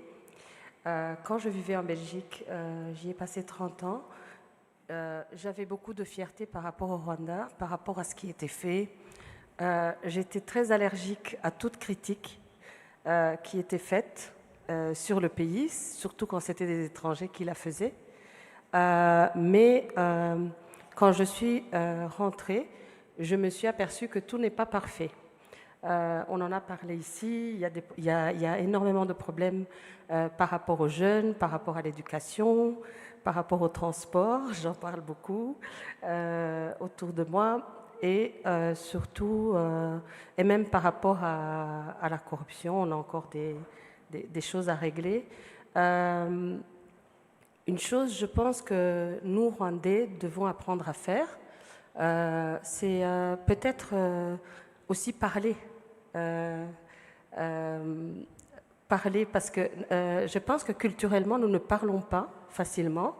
Et généralement, quand vous arrivez ici, et que vous parlez parce que quelqu'un vous réclame, je ne sais pas, nta kuntu nabivuga mu gifaransa ngiye kubivuga mu kinyarwanda, ugahura n'umuntu ushaka nka serivisi akakubwira ati ubwo nyine ni ukunshakira fanta ya miliyoni, ngewe byambayeho. Il faut parler, il faut protester, il faut que nous apprenions à dénoncer. Il ne faut pas que ça reste simplement dans les principes. Je pense qu'on a des principes de gouvernance et puis on a la réalité et il faut essayer de parler, oui, de dénoncer ce qui ne va pas. Même si nous ne résolvons pas ça nous-mêmes, quelqu'un va peut-être l'entendre et décider qu'il y a à faire. Ne pas s'endormir sur ses lauriers et rester vigilant. Je pense qu'il y a beaucoup de gens qui l'ont dit. Et garder peut-être un œil beaucoup sur la jeunesse et sur notre histoire. Merci, merci. Ambassadeur Mpungwe.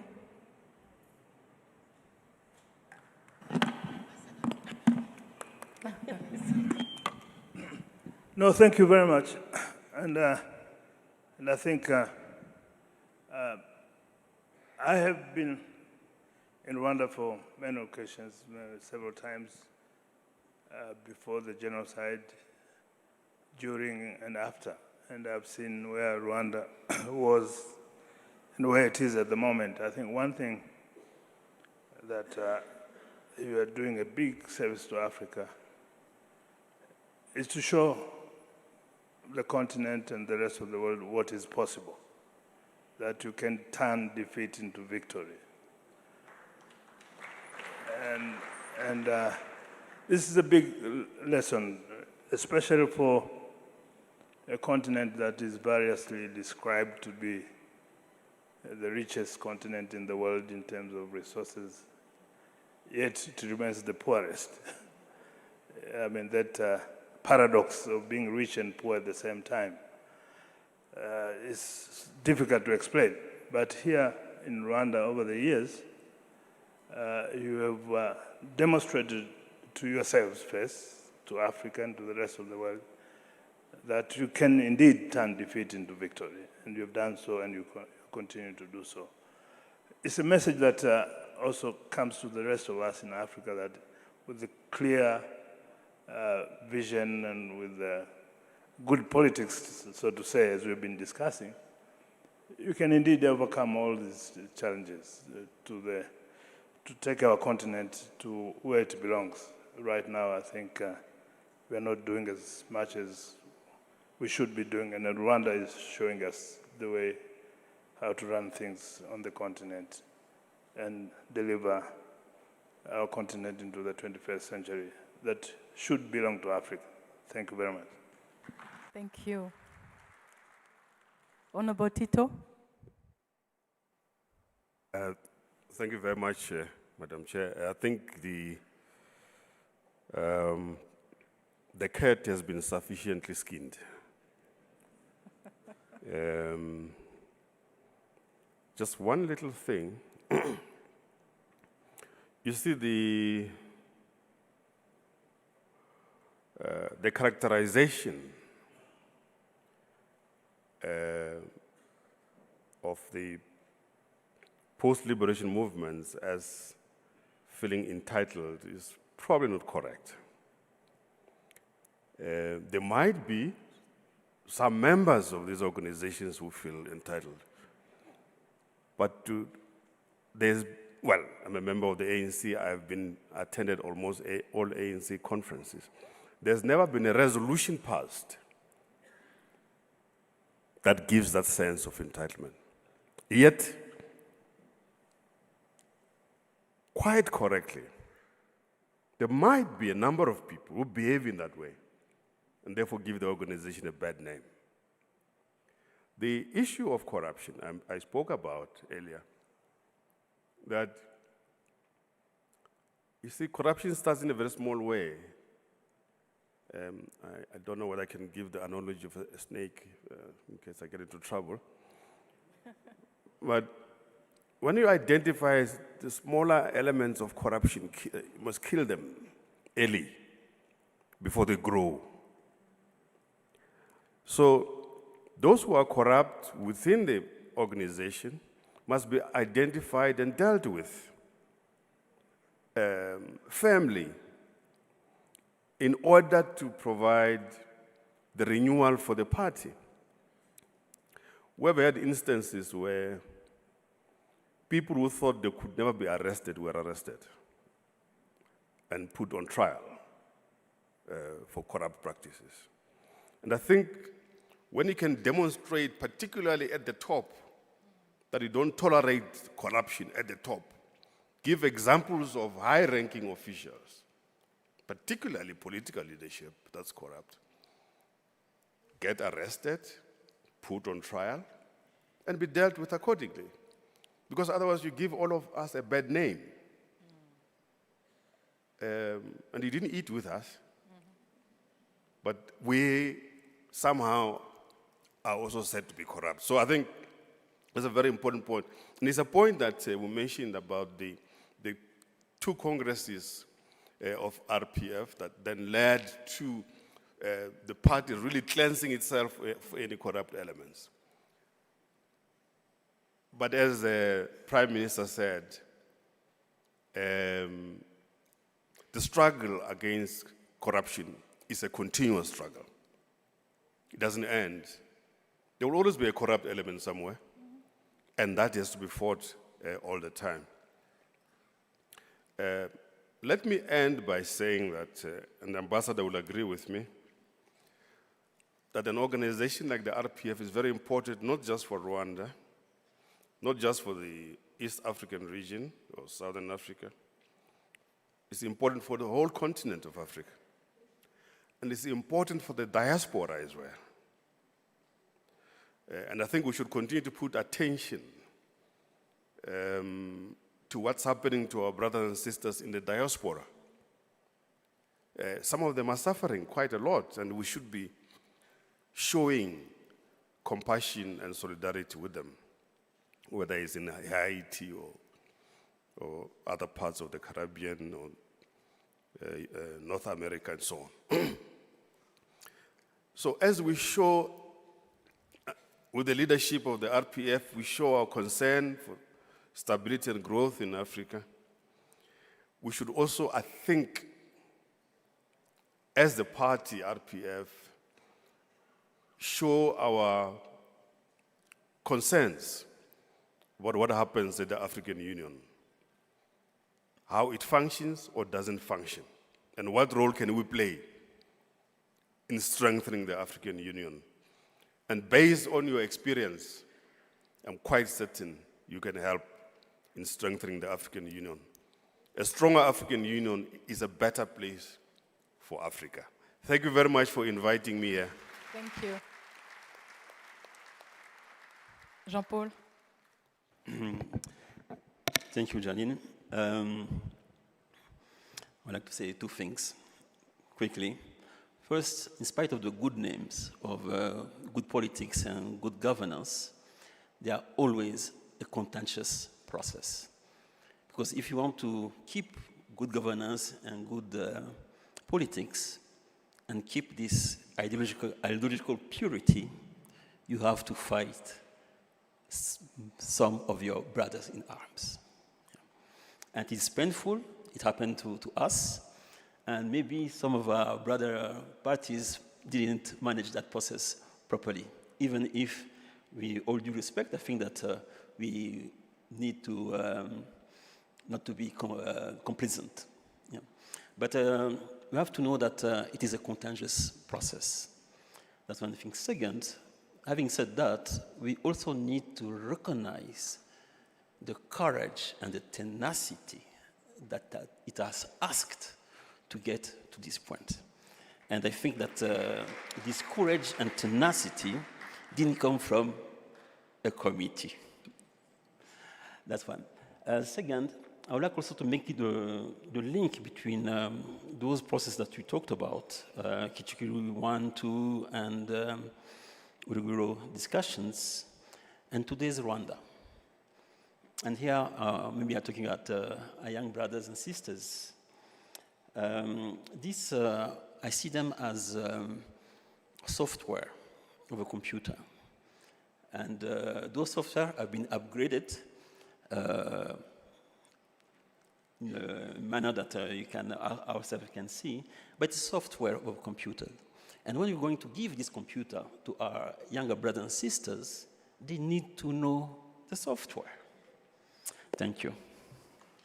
Thank you. Again, thank you all for teaching us, for sharing with us. Thank you to a great audience here. And it was a pleasure to be with you, an honor, truly. Back to you, Nathalie. Thank you. Can we give them a round of applause for such an important panel?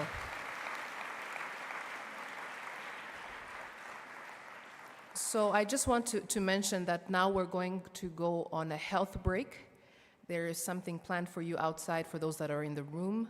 I would like to ask us to be back in our seats at 2:15 so that we can proceed to the next panel, which will tackle how Africa will take charge of its future. So we have until now, hold on, just 1 second.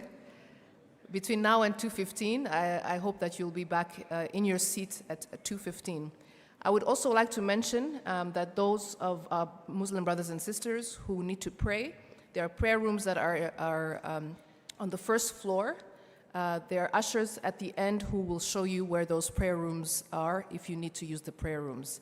Thank you very much to the panel, and see you back at 2:15.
ese ko murimo kunyica amatwi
Conference Arena, aho dukomeje kubagezaho imirimo y'inama mpuzamahanga yateguwe n'umuryango FPR Inkotanyi ni mu rwego rwo kwizihiza isabukuru y'imyaka 35 y'uyu umuryango. Ni inama imaze amasaha makeya itangiye, ikaba yabimburiwe nk'uko mwabikurikiwe n'ijambo rya Vice Chairman w'umuryango FPR Inkotanyi Dr. Christophe Bazivamo, ariko kandi ikaba yanabayemo ikiganiro. Ni ikiganiro cya mbere kigiye gukurikirwa n'icya kabiri mu kanya. Ikiganiro cya mbere kikaba cyagarutse ku rugendo rwo kwibohora ariko na politike nziza mu kubaka igihugu. Iki kiganiro rero nk'uko mwabikurikiye kikaba cyari kiriho abanyarwanda babiri ariko n'abanyamahanga babiri. Madame Marie Chantal Nduhungire akaba ari umwanditsi, ariko kandi hakaba hari mu batanze iki kiganiro harimo na Dr. Kimonyo ndetse na abanyamahanga babiri nk'uko nabivuze, barimo Tito Mboweni wahoze ari minisitiri w'imari mu gihugu cya Afurika y'Epfo ndetse n'umwe mu diplomate bo mu gihugu cya Tanzania. Bose rero uko bagejeje ikiganiro kubitabiriye iyi nama, icyagaragaye nuko mu by'ukuri politike izana impinduka aba ari ingenzi mu kubaka igihugu. Hakaba hatanzwe ingero zitandukanye uhereye hano mu Rwanda, by'umwihariko urugendo rw'umuryango FPR Inkotanyi rw'imyaka hafi 29 ishize, ariko uhereye no mu gihe cy'urugamba rwo kubohora igihugu, igihe cy'ibiganiro bya Arusha, uko mu by'ukuri FPR yakomeje kuguma ku murongo wayo, kuguma na ibitekerezo nyabyo by'umutwe ushaka kubohora, ushaka kwibohora, ushaka kubohora igihugu, ari nabyo bagaragaje ko mu myaka 35 iyo usubije amaso inyuma ukareba ibimaze kugerwaho, aribwo ubona koko umurongo nyawo FPR yari ifite kuva icyo gihe cyose kugeza na magingo aya. Hakaba hagarutswe ku byakozwe nyuma ya Jenoside yakorewe Abatutsi, kubera ko hari ikibazo gikomeye mu gihugu cy'uko inzego zose z'igihugu zari ziri mu kaga cyangwa se zari zimaze gusenyuka mu buryo bugaragara. Ariko kandi icy'ingenzi kikaba iyo miyoborere ihamye igomba mbere na mbere kuzana ituze n'umutekano mu gihugu, ariko kandi n'ibiganiro bya politike mu nzego zitandukanye bikaba byarabaye ingirakamaro.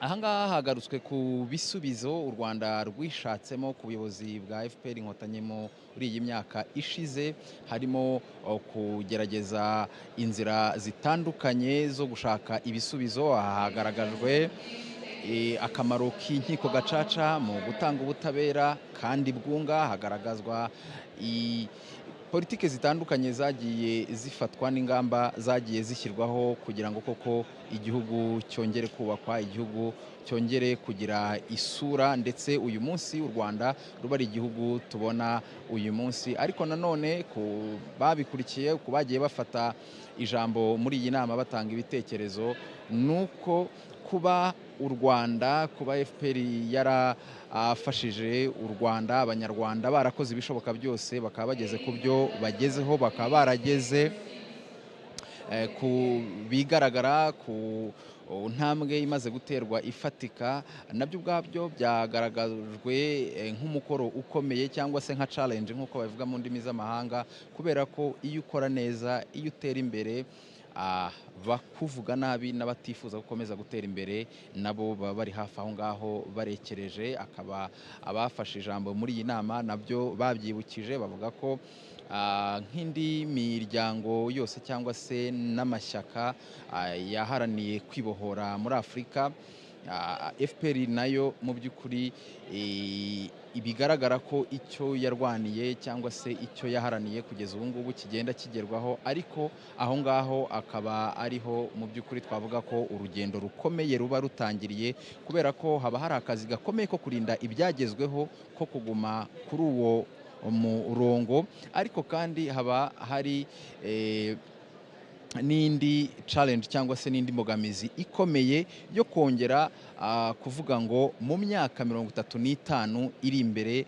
mu myaka 40 iri imbere, mu myaka 20 iri imbere, mu myaka 100 iri imbere, niki mu by'ukuri cyakorwa kugira ngo abantu batazatakaza ibyo bari bamaze kugeraho. Ndi kumwe na mugenzi wanjye hano Edi Sabiti, nawe wakurikiranye imirimo y'iyi nama. Sabiti, nkubaze wowe ukurikije uko wakurikiye ikiganiro cya mbere, ni ikiganiro mu by'ukuri twavuga ko cyagarutse kuri uru rugendo rwo kwibohora, ariko kandi na politiki nyayo ikwiye mu kubaka igihugu. N'icyo abantu bakwiriye gusigarana muri iki kiganiro kibanje mbere yuko twinjira mu kiganiro cya kabiri gikurikiyeho. Urakoze cyane Divin. Reka nongere ngo politike nziza, kuko hari na politike mbi, kuko akazi kose kakozwe, urugendo rwose rwakozwe na RPF Inkotanyi kubohora igihugu ndetse no gutangira urugendo rwo kucyubaka, byari nanone guhangana na politike mbi. Ndacyeka ko abapanelist, abantu baduhaye ibiganiro, bagaragaje neza ko kwibohora mu by'ukuri ni urugendo. And Her Excellency Jeannette Kagame, the First Lady of Rwanda.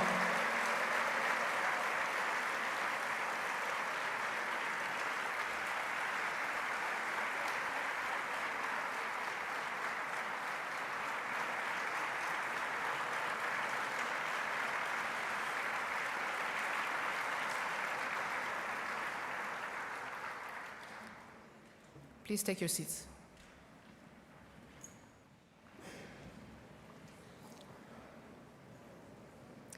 Your Excellency, our Chairman, welcome to the 35th Anniversary International Conference. Earlier, we had a discussion on the meaning of good politics in Rwanda and in Africa more broadly. The liberation struggle is a reaction against bad politics, against discrimination, against division, against injustice, and against corruption. We discussed that access to power and massive resources can corrupt. A political organization that fails to correct these tendencies, which is not capable of self-reflection and renewal, can become the very kind of problem it was originally founded to fight. We always have to hold ourselves accountable. Even if we can point to concrete successes, that sense of achievement but must never become a source of complacency. Securing prosperity and self-determination requires a good political foundation. And in the discussion ahead, in the panel ahead, we will focus on how Africa can take charge of its future. Your Excellency, if you allow, I would like to call the second panel. Great, thank you. On this second panel, as I said, that is titled, How Will Africa Take Charge of Its Future? I would like to call upon the moderator, Clementine Mukeka, who's the Permanent Secretary of the Ministry of Foreign Affairs, and also like to call upon all the speakers in this panel to join her so we can get started right away. Thank you very much.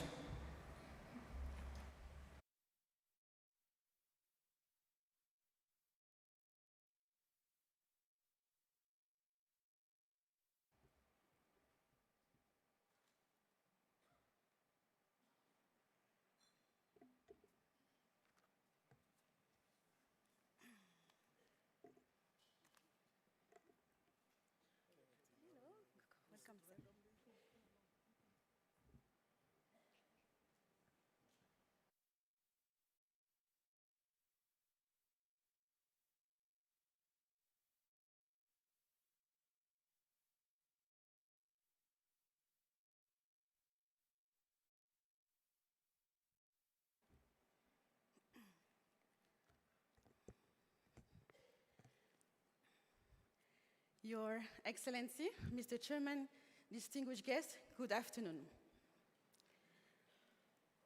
What's the point of politics? What's the point of cultivating those good political values? Why are we here celebrating political anniversaries?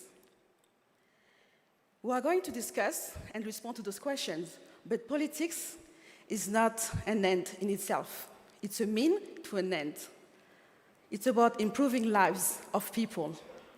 There is a strong connection with the panel discussion this morning with the political foundation, but also how we build this prosperity. What are those key economic parameters that we need? And this esteemed panel is going to help us respond to that question. How Africa will take charge of its future? What does this take for us? What do we need? What we didn't learn? What are the main challenges ahead of us? And how we can sustain the progress made so far. So I'd like to start this panel discussion with asking my first question to Mr. Boris Boubacar Diop. Boris, you are actually one of my favorite Senegalese novelists. I wanted to ask you, Boris, vous êtes l'un des écrivains, une figure de la littérature africaine aujourd'hui. Vous êtes un écrivain chevronné. Quelle est votre perspective sur ce sujet? Quelle est votre expérience en Afrique et au Rwanda? Qu'est-ce qu'il nous faut de plus? Merci beaucoup. Je suis très heureux de participer à ce moment de dialogue qui est extrêmement important. Ce que je peux dire, c'est que le fait même que tant d'années, tant de décennies après les indépendances, on pose la question, comment prendre en charge notre futur? Cela montre bien que nous ne sommes pas totalement libérés de notre passé, passé colonial et évidemment de toutes nos souffrances antérieures. Mais qu'on pose aussi la question ici au Rwanda, pour moi ça fait sens, parce que j'ai découvert le génocide des Tutsis, ça a coupé ma vie, je dirais, en deux, sans être vraiment, sans tomber dans le pathos. Et ce que moi j'ai appris, c'est que le Rwanda, c'est une leçon d'histoire. Une leçon d'histoire pour les Africains, comme moi, comme nous tous, mais aussi pour le reste du monde. Nous célébrons, nous commémorons l'anniversaire d'un mouvement de libération nationale qui, chose rare, a remporté la victoire. Alors que lorsqu'il se battait, ce n'était pas vraiment le mouvement le plus connu, je dirais même, vous permettez l'expression, le plus sexy parmi les militants. Au fond, beaucoup de gens n'étaient pas vraiment intéressés. Donc, première chose, ce mouvement a triomphé. Et deuxième chose, ce mouvement, après avoir triomphé, a survécu à des démons internes, propre, comme l'a bien montré Jean-Paul Kimonyo, propre à tous les mouvements, est en train de bâtir une nation qui a valeur d'exemple sur tout le continent. Et moi, ça donne sens à cette phrase que j'entends souvent, à savoir que l'homme est au début et à la fin du développement. Et lorsqu'on se demande au fond, qu'est-ce qu'un écrivain a à dire sur le Rwanda d'aujourd'hui, ou même sur le génocide, je pense que la réponse est dans cette affirmation. Et très franchement, il y a ici beaucoup de jeunes qui n'ont pas connu le Rwanda. Je disais le Rwanda d'avant. Je disais ce matin à ma fille au téléphone, personne ne peut juger du Rwanda d'aujourd'hui s'il n'a pas connu le Rwanda d'avant. La première fois que je suis venu dans ce pays, c'était en 98. J'étais venu à à reculons, parce que j'avais cette idée que beaucoup partagent encore, qu'ils soient africains ou non. Au fond, chaque fois qu'il se passe quelque chose sur le continent, oh, les Africains se sont entretués. C'est bien dommage, mais que voulez-vous? C'est bien dommage, mais que voulez-vous? Au fond, quelque part, dans ma tête, j'avais un peu cette idée-là, mais à force de venir, de revenir, de lire, d'écouter et très attentivement, en ayant tout à fait à cœur de ne pas me laisser impressionner par quoi que ce soit, je dis que, honnêtement, tant qu'il s'agit seulement des faits, au fond, le jour où où des jeunes Rwandais ont créé le Front patriotique rwandais, c'est quand même un jour qui compte dans l'histoire, pas seulement du Rwanda, mais du continent africain. Et quand je compare, et c'est par là que je vais terminer, quand je compare le Rwanda que j'ai vu en 98, que j'ai vu, revu, je suis venu tellement souvent avec ce pays-là, au fond, je me dis que finalement, de manière inconsciente, il y a un rapport subtil et secret entre le développement actuel du Rwanda, question de faire oublier finalement le génocide, et un paysage urbain qui s'est tellement modifié, qui s'est tellement développé que, je dis bien inconsciemment, ça relève presque d'une façon de faire disparaître la scène du crime de génocide. Je vous remercie. Thank you so much for this perspective you are bringing. And I really like the point on building a nation, building the foundation, and also continuing the economic journey. And Africa will have to learn to deal with the major challenges in the global economy. I would like to link up also with Dr. Carlos Lopez. Dr. Carlos Lopez, you are a professor at Mandela School of University of Cape Town and the former executive secretary of UNECA. I'd like to ask you, Professor, you have been part of the African transformation journey. What's your story, and how do you believe there is a nexus between the political foundation and economic development? Well, thank you. It's really quite an honor to be here. I have a couple of lessons that I have learned over time on that transformation journey. First, the fact that Pan-Africanism, that was the ideology that mobilized the liberation movements from the very beginning, has evolved. And it's no longer a political ideology. It has become more of an economic possibility, because regional integration is what is going to make or break the possibilities for the transformation of the continent. And a lot of it has to do with the capacity that we have to exercise African agency. And there is no other place where this African agency is more in demand than through international negotiations. I know for sure that you don't get in negotiations what is just, what is fair. You get what you negotiate. And this basically means that you have to have an attitude that is not going to be defensive, an attitude that is going to demonstrate that you have some degree of leadership. And that brings me to the second lesson. I think leadership today in Africa can be felt in different ways, but my take is that it demands three ingredients that are absolutely essential. The first ingredient is ambition. And ambition, I define it as having the capacity to master the complexities of the current megatrends.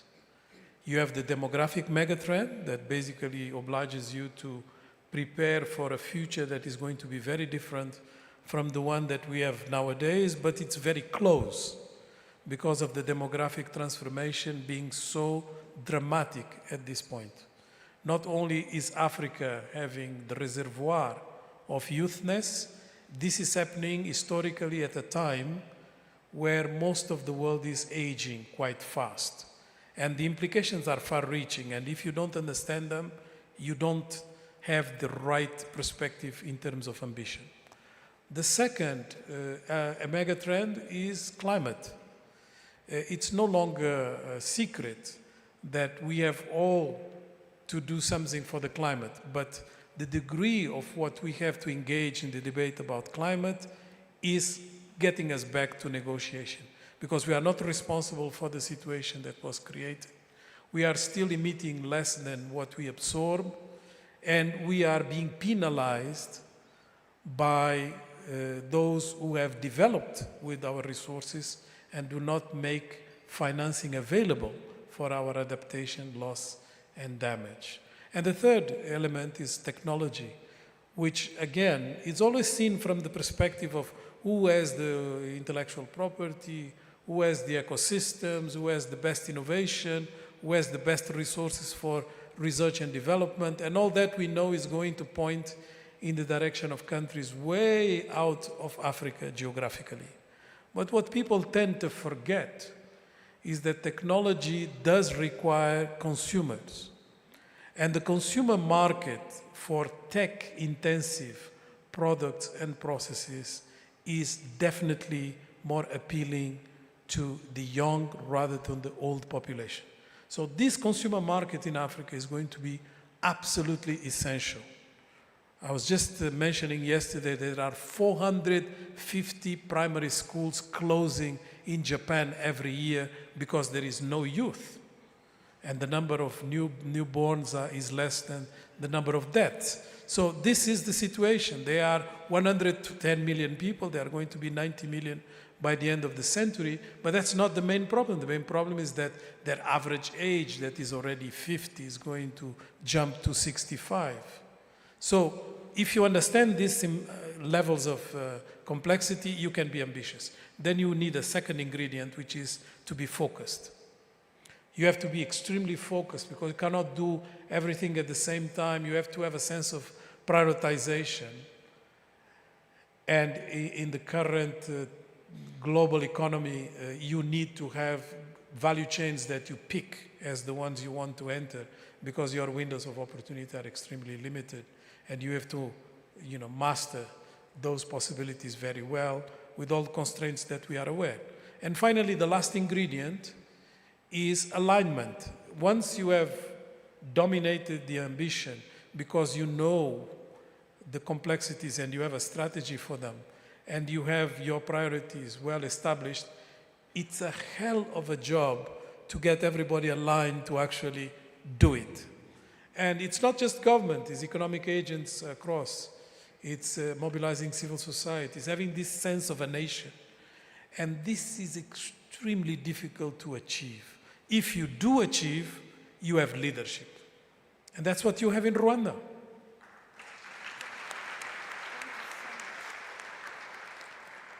And it is this sort of mechanics of different ingredients that are going to define how politics mixes with economic. Thank you. Fabulous. Thank you so much, Dr. Carlos Lopez.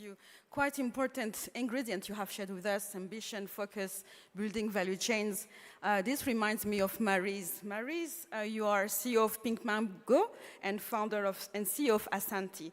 And it's true that building industrialization, it requires involvement of the private sector. Maryse, how is it possible for Africa to compete on industrialization? What is your story? How did you relocate your company from Asia to Africa? Thank you for the question. So actually it started, so I've been in garment industry for the past 23 years, and we see the industry moving actually. It's been over the last century. They've moved following low-cost production. So I have to admit, when I do tell the story, indeed, when I first heard about Africa being the next factory of the world, at the beginning it's very exciting. It responds to what Mr. Carlos said. Indeed, we've got a young population. We are going to industrialize Africa. And that was the first step of what we did in association with CND from Hong Kong, a Chinese factory, which used to be one of my suppliers. We embarked on trying, just do it, actually. That's the last ingredient you were doing. There's all that theory, and then there's the last important thing, which is just do it and just try it. So we managed in something that everybody originally said that it was impossible, being in a landlocked country, no textile expertise or history. How would that be possible? And just before COVID as well. But again, I would say this was probably possible in Rwanda, which are called a fertile soil, because during that very difficult period, we still have managed to keep the factory open. And today, we are that tiny little country in Africa, which is part of the global apparel mix. So that's the first part, tap into the young population, which is actually the future of Africa. Then the story of Asante was probably a story of local content, and also an African child from the diaspora. Because when I've spent over 27 years in Europe and in China, I'm very grateful for both experiences. And you become very much aware, not that you become aware, but they made you very much aware that it's not home anyway, wherever you are. And also the second thing, that Africa is only seen as one continent. It's when production started in Ethiopia or Kenya, it's the same. It's Africa, you're producing in Africa. So to link the two companies, and this is where I bring in the local content, witnessing this huge infrastructure by standards of Rwanda, what we have done here in partnership with the government is quite huge in Rwanda, maybe not on the global textile industry, but witnessing that we are building this infrastructure to manufacture clothes that we are going to ship overseas, and which will come back to the most privileged of us. We will buy them with the highest added value added in fashion houses in Europe or in America, and we will buy them with the added value that has been, the value addition done elsewhere. And to the less privileged, the poorest class, it will come back 7 or 8 years after in second-hand clothing. So it was, once you are aware of that and you realize, it obliges you to find actually a solution. We cannot accept that that decision that has been made in a way that either Africa is going to be the next factory of the world, just producing consumers' goods, as you're saying, or consumers of the world. So it was, how can we use those infrastructure? And as you say, we can do both. We can still be a factory of the world, still be consumer of those technological product or other products, but at the same time, let's leapfrog at least on that one, We can also use those infrastructures to manufacture products with value addition and compete globally. So that's my experience on that. Thank you for sharing that, Maryse. And I know there are many entrepreneurs in the room that can relate to your story about self-reliance, relocation, and leapfrogging. And this brings me to Dr. Celestine Mwonga, who you are a visiting professor from Harvard University, and you bring that kind of academic outlook. What can you share with us? What are we supposed to do for Africa to sustain and take charge of its future? Well, thank you. First, I must thank everyone for the invitation. I'm from Cameroon, and I must say that in my part of the world, you usually don't have the luxury of speaking in front of the president who's listening to you. So it's quite unusual. Your question is quite broad. Let me perhaps break it into two pieces. First, by saying a word about Rwanda, why it's such an intriguing story. My big brother, Boubacar Boris Diop, just gave a very important historical perspective on it. I want to say a word, but perhaps from a different angle. I've always felt that we Africans generalizing. Of course, I know it's a mistake to generalize, but sometimes it helps to make a point. We Africans, I think, have 4 big deficits. I'm an economist. I'm going to talk about deficit, but not economic deficits. The first deficit, which I identify in a paper from 20 years ago, I call it the deficit of self-esteem, meaning that all over the world, people seem to be naturally very proud of who they are, regardless of their situations and conditions. I had German friends who always tease me about it, saying, well, we Germans believe that we're the most important people who have ever walked on this earth. And he told me that the day he went to China, he was surprised that even the Chinese would think that about themselves. And he would say, kind of mezzo voice to me, even the French thinks that they are most important people who have walked on the face of on earth. But we Africans, for too long and too often, we tend not to really integrate that. Even when we've done a lot of things, achieved many things, we don't have that level of self-esteem that you really need to move forward. A second deficit that I often see with Africans is what I call a deficit of knowledge and learning. Okay? Intellectual curiosity about the right stuff. And I always give a tiny example to tease people. I live in Boston. I've been living in the US for a number of years. And I receive, like everybody in the diaspora, a lot of requests day and night from family and friends. I have nephews, nieces. They call me at 2, 3 a.m. and they send text messages. They all ask me for the new iPhone, the new LeBron James sneakers. And all of them are students. None of them ever ask me for a book. And I keep asking them, I mean, what is your priority? That deficit of knowledge and learning, the willingness to be curious about the interesting things that are going around the world, we have a big deficit there. Now, it's not necessarily because we need to look at South Korea and copy exactly what they did, but it's because when you learn about somebody else's experience, first you realize that there's no issue that you're facing, which has not been faced elsewhere throughout history, and address.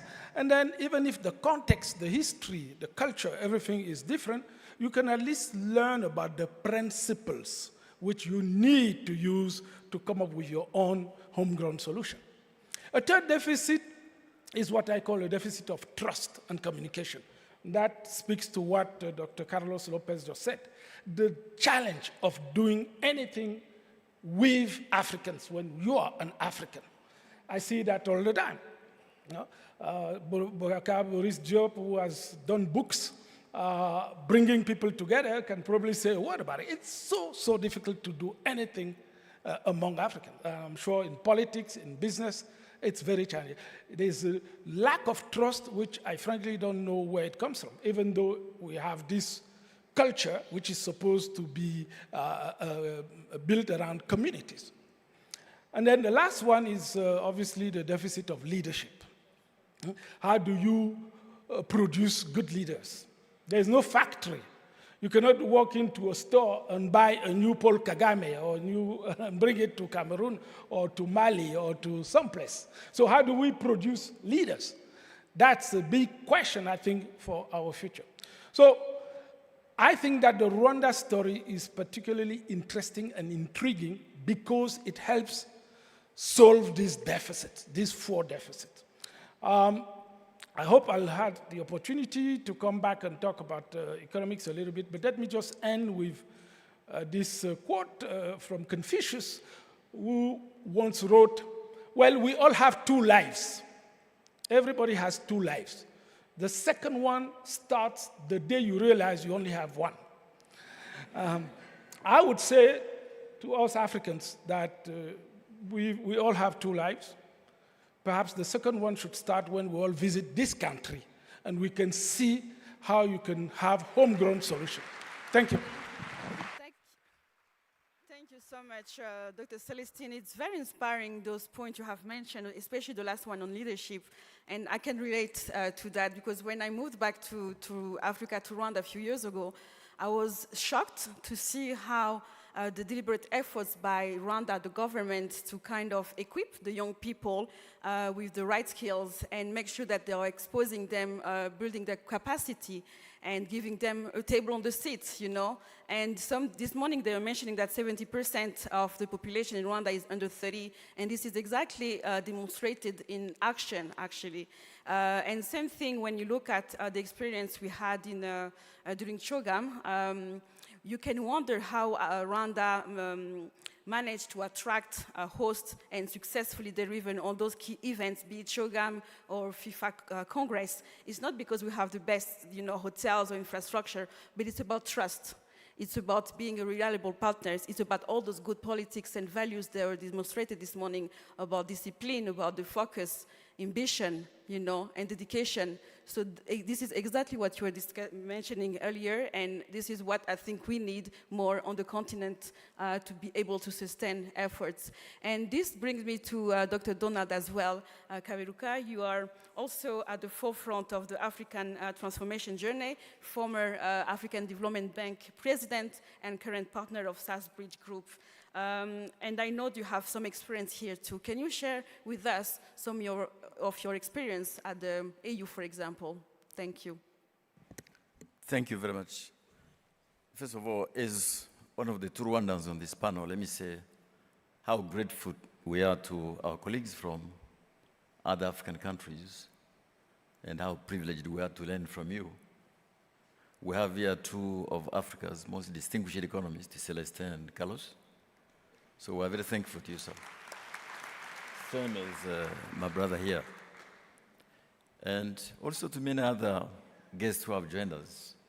We are really grateful that you came. We can learn from you. So maybe I should say as little as I can so we can learn as well from these people. But let me just share a couple of thoughts. When Africa became independent, or began the journey of independence, it was only about 32 countries. A large part of Southern Africa was still not free. Many Portuguese colonies are not free. And so the 32 countries got together and they formed something called the Organization of African Unity. It was an attempt to have agency, which Carlos refers to, and had 3 missions. Mission number 1, don't touch the borders. Because if we begin to redraw the borders which colonialists have left us, it will be a big problem.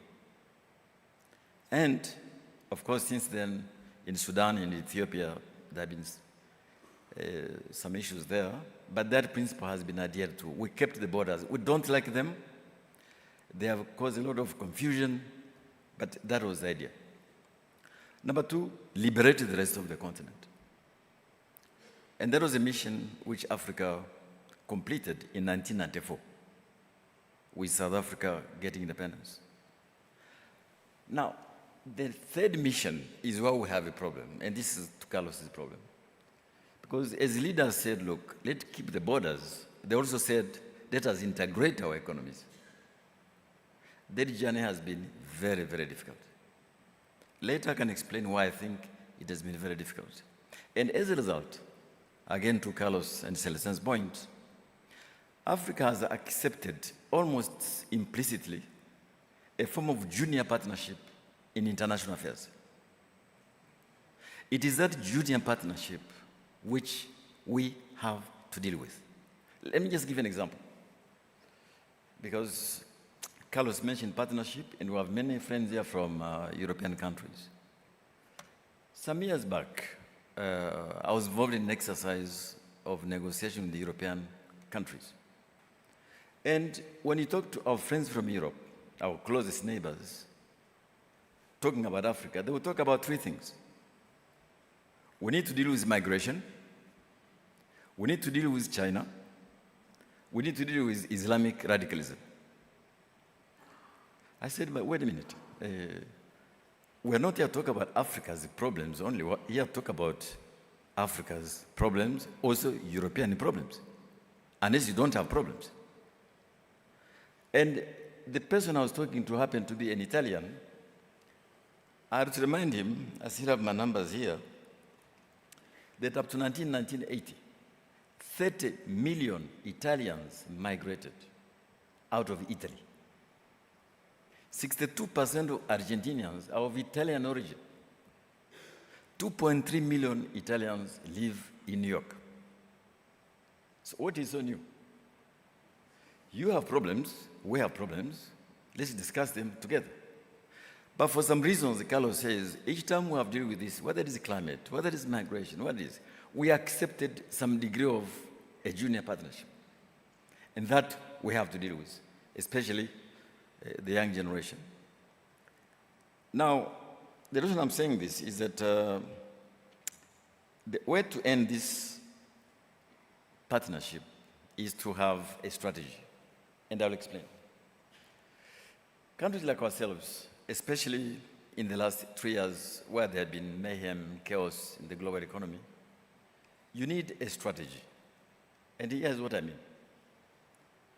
You don't need a strategy in the short term. You need a strategy in the long term. Chinese plan strategies for 50 years. You need a strategy not because a strategy to succeed is a good thing you need, but it is existential. You need to have that strategy. And I will have time later maybe to articulate what I think that strategy should contain. But I want to say that in the last 3 years, for reasons my colleagues mentioned, our vulnerability have been exposed. You know, you have had a crisis which maybe is best described as a synchronized crisis. Pandemics, economics, terrorism, geopolitics, all in one at the same time. And those of us who used to believe that international cooperation is available for us to resolve these issues found that actually that international cooperation is at its lowest when we need it most. I don't know, I'll tell you the story of vaccines. My president is here, he can tell you the story of vaccines. But that was a symbol of actually what is wrong with our expectations of what you call international cooperation. We are told, don't worry, vaccines will be there, they'll be shared. At the last moment, there are no vaccines. Because every country was looking after itself. Now, our friends in the global north are distracted by what? They need to increase defense spending because of what they're having. They need to have energy independence. They need to deal with issues in Eastern Europe. I don't think their attention is focused on Africa at the moment. And for that reason, this issue of our junior partnership in that international system is now an existential issue which we have to deal with. I can explain later what I think that should be. But also, I want to end by saying this. We have not seen in the global economic sphere the degree of uncertainty like we're living with now. No one knows what will happen tomorrow. Look, I have two distinguished economists here. If I ask them, would they have guessed that Credit Suisse would have collapsed? That an American bank in the Silicon Valley would have collapsed? No. Which other virus is coming to hit us? No one knows. Would anyone have thought there would be war in Eastern Europe, almost on the scheme of World War I? And so, when you combine this, our junior partnership, which we have to deal with, uncertainty in the world, limited international cooperation, we have to do something different. And later I'll articulate what I think we can do. And one thing I think Rwanda has demonstrated, look, we still have many problems. But I think Rwanda has demonstrated what I call a series of inversions. Let me explain what I mean by that. So Rwanda is a small country, 26,000 square kilometers. We are now over 13 million people. Now, we have a complicated history. Our geography is very difficult. I don't have to say this here. We are 2,000 kilometers from the sea. We don't have natural resources. So that is all the things packed against us. So what I think Rwanda has demonstrated, you can have a series of invasions. Our history is very bad, therefore we have to do X, Y, Z. Our geography is complicated, therefore we have to do something. Our lack of natural resources, maybe we have, or maybe we'll find one day, therefore we have to do something. And thinking like how you turn a problem into a potential solution is how you address all these issues. I don't believe for a while that even those countries who have factors which are maybe more favorable than ourselves have a luxury of not thinking invasions, i.e., here's a problem, how do I deal with it? So take the question of population. So I was looking at the statistics of the census which just came out. Please, I urge everybody here, especially our Rwandan compatriots, to take a look at the census. It has incredible information. Not simply how many we are. It tells you about access to digital. I think 62% people have mobile phones. I looked at access to internet, rate of urbanization, the structure of the population, and that tells you what you have to do, which Carlos was referring to.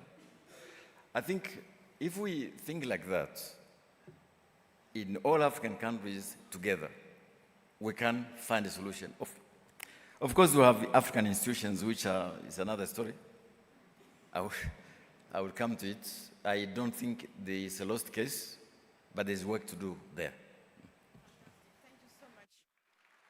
Thank you, Dr. Donald. And I think it's very true. And let's unpack those elements on the threat we have today, vulnerability, the weakening of multilateralism that you mentioned. It's actually the renewal of protectionism. Because some mainstream economists will argue that industrialization is the clever word for protectionism. I know that Dr. Lopez as well, you have a theory on that. So what does it mean for us, Africa? So, when you are a latecomer, and we are latecomers when it comes to accelerated industrialization, it doesn't mean we don't have it, but we are not amongst the industrialized countries, with a few exceptions. You have a barrage of difficulties. You have trade regimes that have become quite complex. You have intellectual property that is skewed. You have problems of access of capital. You have difficulties integrating value chains because they have become extremely complex. You have a composition of value that has gravitated towards the soft parts of the chain and logistics. You have also the traditional difficulties, which are quality of institutions, quality of your human skills, and of course, infrastructure. So you have all this, and people normally equate such a barrage of difficulties with impossibility. And here comes the interesting part, is that that impossibility is based on an interpretation of the economy potential from a perspective that is very much colonial, in the sense that during the colonial times, most of our exports were commodities, natural resources, raw, without value addition. And if you look into the composition of exports of Africa today, outside the continent, we are exactly at the same place. So all the progress that we have made has not taken out this structural problem. And it's because we don't have industrialization. We haven't gone through that stage with the speed, with the scale that is necessary. And here, it's important normally to mention to people that industrialization is not just about manufacturing. Manufacturing is at its core, but industrialization is about bringing the economy to the industrial era of relations, which basically means you have to have formalized forms of exchange.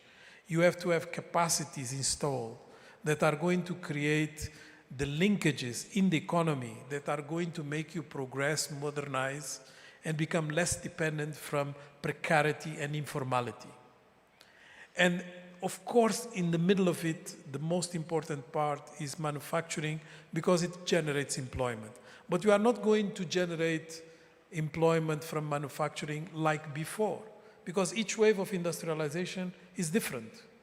So the one that we are going to face now as latecomers is one that has robotization, automation, artificial intelligence, machine learning, all kinds of problems that are emerging, and that is sort of taken away even the rules of trade as we know them.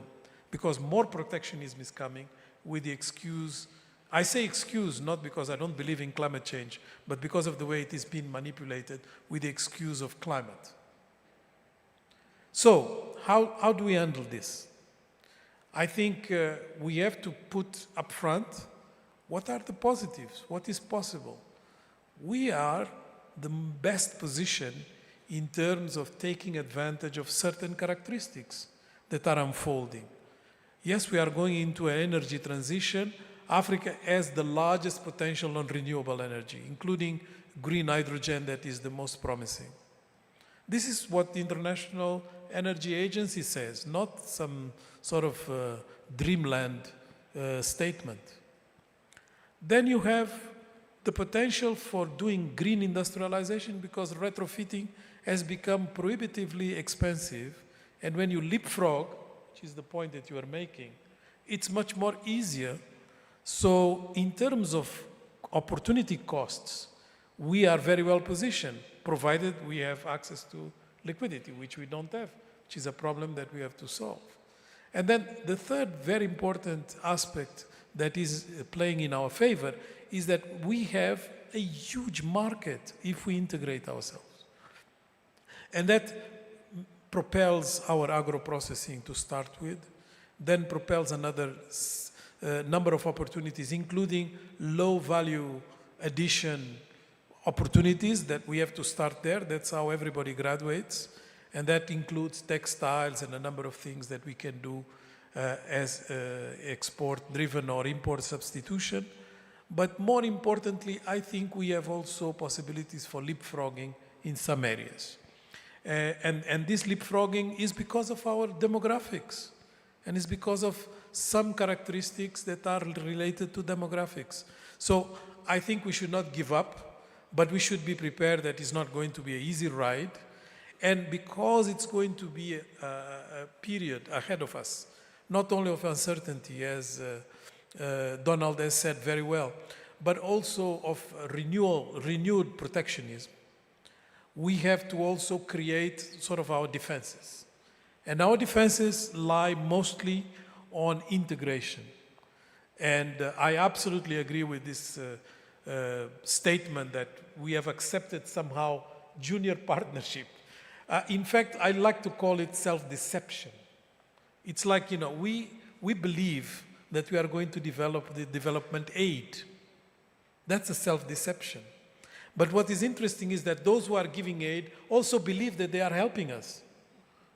They are not helping us, and we are not going to develop with it. So it's sort of a combination of two self-deceptions that have created this need for us to discuss at breakfast, lunch, dinner, what we are going to do with development aid, instead of taking care of the problem from our own means, but also from a negotiating practice that is not going to accept what I characterize as the colonial model.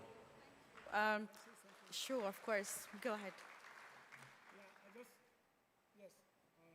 Go ahead. Can you hear me? I don't Yes. think so. Well, in any case, just wanted to say something quickly about the important developments that Carlos just made. He talked about our own defense, which should be regional integration. And the benefits are obvious, even though policymakers and political leaders and some private sector people who also like protectionism when it protects their own sector industry, which of course sometimes is understandable. But when you run an economy, you need to look at the benefits for the entire economy, not just for a particular sector, and that it's not always an easy calculation to make. Certainly, regional integration brings a lot of benefit, starting with the market, the bigger market, but also, I would say, the possibility of producing across boundaries. If you invest in a particular country, you know that you can access markets around this country, you can achieve economies of scale. So you can produce a lot more, which reduces your cost. But that's just on the cost side. What I wanted to add is on the, not on the defense, but on the attack, if I may say so. I've never had a military training, so I should be careful using words like defense and attack. But by attack, I mean going after other markets. Rwanda's market is the world market. It's not just the market here in Rwanda and in East Africa or in Central Africa. It should really be the world market, and we shouldn't be shy about it. And one small suggestion, idea that I have, as we deal with protectionism, especially in some Western countries, which is taking a different form from what we've seen for a long time. You know, for a long time, protectionism was, you want to export your Rwanda food or goods or services into our country in Europe, well, we put a high tariff on it. But with WTO negotiations, these tariffs have come down. But they have been compensated with something that plays the same role, which is the non-tariff barriers. You want to export your avocado from Rwanda to the Netherlands, well, we say, yes, we're not going to put a tariff to block you, but we're going to wonder whether it meets certain non-tariff conditions, whether it's healthy, whether it's been produced in a way that we can sell it to in stores in Amsterdam without anybody feeling sick because they ate it. So they use all kinds of non-tariff barriers to compensate for the declining protectionism that they did with tariffs. My tiny idea is that we target a big economy like China, which is now the second economy in the world and projected by the IMF in just a few years to be the largest economy on earth. And then we negotiate with China. We said to the Chinese, we are grateful that you are investing in Africa. We like most of the things that you do when you bring your money, your expertise, but there is a big missing component. We want China to open its market to African goods produced in Africa, including manufactured goods, the kind of textile or other goods that Maryse and other industrialists are producing in Africa. We need to negotiate with China and have almost a new, broader, better, stronger AGOA type of agreement with China so that China can secure a place for us to access its market. China is going to be importing, meaning buying $8 trillion in goods from all over the world in 5 years. Well, we want a big slice of that market, and I think that would be great. Thank you. Yes, exactly. We want that big slice of market. I want to illustrate some of your thinking you just mentioned through Maryse. Maryse, what does it take for us to build a global manufacturing business in Africa? And what are the main challenges? What's the hardest part? How can we have the Ashanti, the future African Louis Vuitton, for example? It's very difficult to answer next to Dr. Lopez, but, so I'll probably link to what you said earlier as well, that one of the biggest opportunity, actually, with us being a latecomer in the industry, is that we're starting from a blank page. So let's use that blank page to actually build models, manufacturing models, that are not only African solutions to African problems, but also African solutions to global problems and challenges. And I can see it in our industry. Indeed, all the big brands, they're looking for a sustainable ethical manufacturing place. And the last place where we can build it from scratch is Africa. It's here. So it's actually an enormous competitive advantage, and let's use it. And that's for Asante. Indeed, when I extrapolate further on the second project, which Asante, when I said we have started a Pan-African project because it's a brand. And when I talked about added value, it was not just the next level of added value, but it's really develop a premium luxury brand from Africa. So we're today busy training a workforce of 2,000 workers in Rwanda, and we are aiming to compete with Italian manufacturers, Portuguese manufacturers, Eastern Africans, rather than maybe Southeast Asia, which is more complicated. And we can because we have that young population. And I will say as well that we do have the instruction manuals. You know, we know how the instruction manuals for the different industrial revolutions.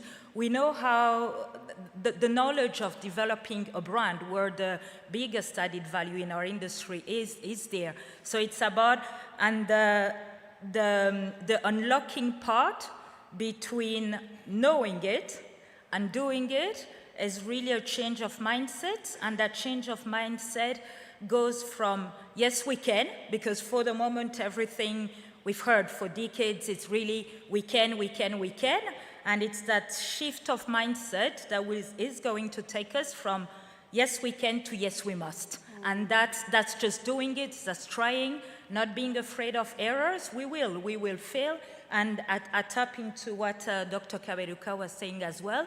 The uncertainty of the world today should give us even more confidence of not being, how can I say, pressured in following other people's path. Today that indeed, that there were all those projections, all those trajectories for European economies, even the Chinese economy. When COVID hit, this was never planned. So let's use that uncertainty today to build our confidence, especially the confidence of the youth, that yes, we must, and we have no choice. So that's the linkage I will make. Thank you, Maryse, on the youth part. So let's take this debate to the floor, hence hear from the floor some of the African experience you may have. We want to hear from younger people or less young people.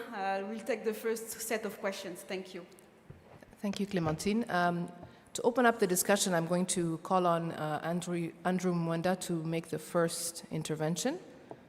Andrew, the short intervention. Thank you very much, moderator. I want to thank the First Lady for making the mistake of inviting me to this conference. And again, say I'm very happy to be in Kigali again and to be in an event of my political party, the RPF, because I am the Deputy Secretary General of the party, though not fully recognized. I have really liked the discussion because it is really intellectually stimulating, and I want to say two things and link them to the RPF and post-genocide Rwanda. One is that if you study the history of development, I would agree with both Carlos and Dr. Kaberuka.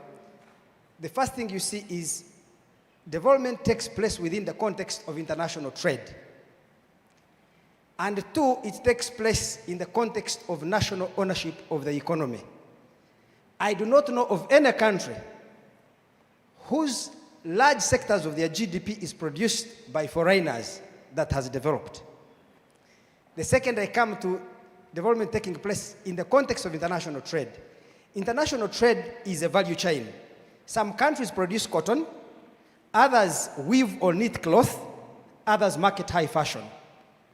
How much you earn from international trade depends on your position in that value chain.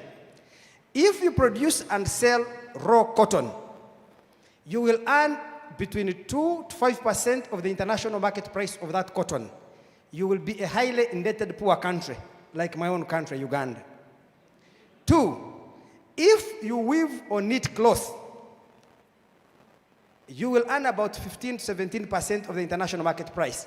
You will most likely be Bangladesh or better still, Mauritius. But if you market high fashion, Louis Vuitton, Dolce & Gabbana, Burberry, Hugo Boss, you are France, you are Italy, and you are a highly advanced, rich country.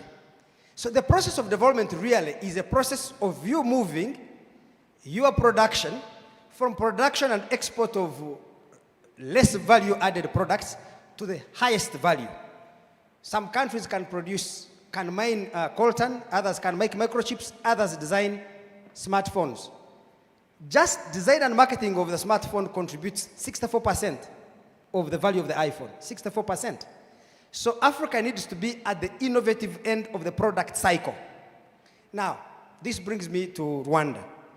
Rwanda is the only country I know in Africa, not that I have experience in all the 56 countries, where there is a concerted effort to try to move towards high-value products. I've seen that is one. The second, that tries to move towards national ownership of the economy. Countries that are owned by others cannot develop. So we are in this beautiful conference hall. It was built by a Rwandan construction company.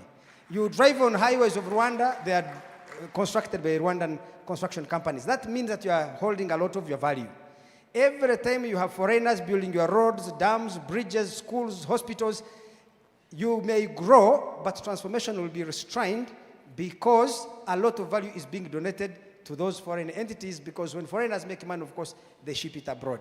Thank you very much for listening to an old man.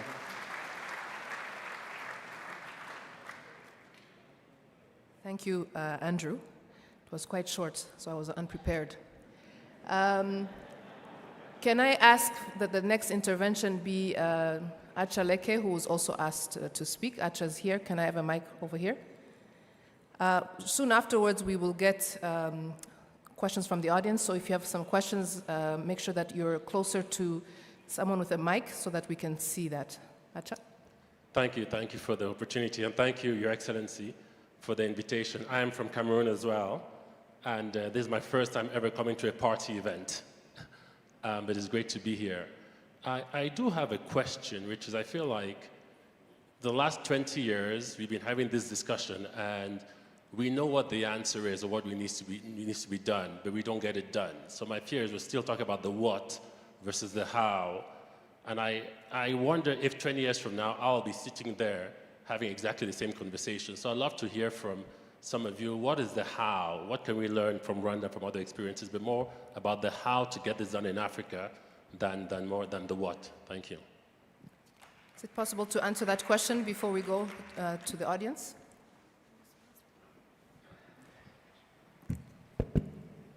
Acha, before you answer how, you have to answer what. And I'm not even sure that you have answered the what. So let me give you an example. So we're now talking about the energy transition, which will depend a lot on a number of minerals. Maybe there are 3 or 4, I think. And are you certain that countries owning those minerals are not going to make the mistake which countries exporting oil and gas have not made? I'm not sure about that. So if we're going to say, this is how we do something, but what are you doing in the first place? So, how do I put this to you? Every single country in Africa I visited, and I visited all of them except one, has a strategy, 30-year strategy, 40-year strategy, all right? You are right, where they fail is on implementation. But often it is because the what itself has not been well thought out, all right? So it is important to answer how, but you must also answer what are you going to do. I'm not certain that in many countries, the what has been answered. Okay, just an example. I'll be very short, please. We all know, like my own country, that we're entering this stage 3 of the transition on the demographic cycle.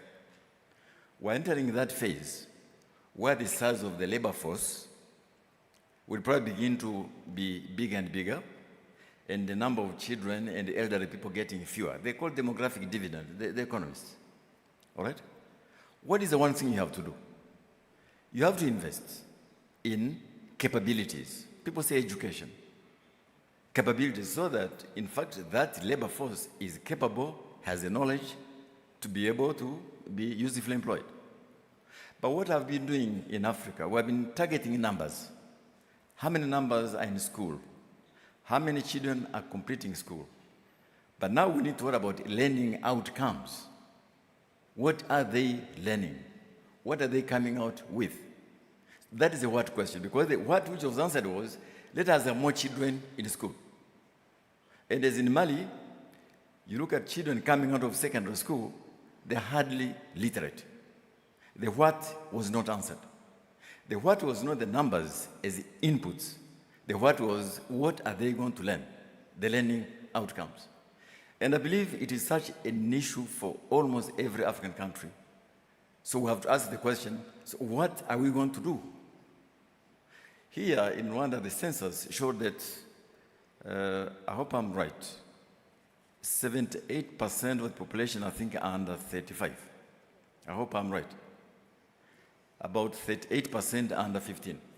So we are at that point where we can actually answer that question, i.e., what kind of capabilities are we going to generate in that generation? That is a what. Once we have answered the what, we can decide how. What do we do to make sure that the children come out with capabilities? But if the what, which has been answered as in many African countries, is get as many kids to school as possible, that is the beginning to a problem. Now, I'm not saying that there are no implementation issues, or tons of them. Tons of them. Implementation is a problem. But it's important we answer the right question. So I've been... Thank you. No, that's I apologize. Makes sense. And Boris as well, he did mention some of the issues we have, like we have been discussing this and... Excuse me, maybe it is causing the disruption. I'm sorry about that. I just wanted to ask you for the floor to say something. And that is to do with what Acha asked and what Kaberuka answered.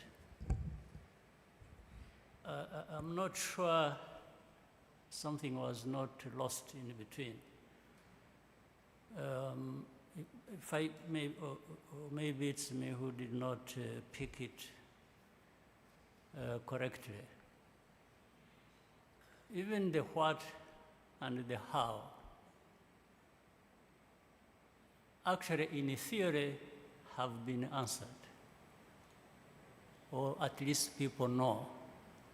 And that's what we get from these discussions every time, whether it is here, or Davos, or Addis, or Singapore, or New York, or wherever. We've been places, all of us. And we've been in search of what is it that we can do in Africa to put the transformation journey on track as we wish to. So actually the problem which Donald talked about also is that implementation. It's actually the main issue.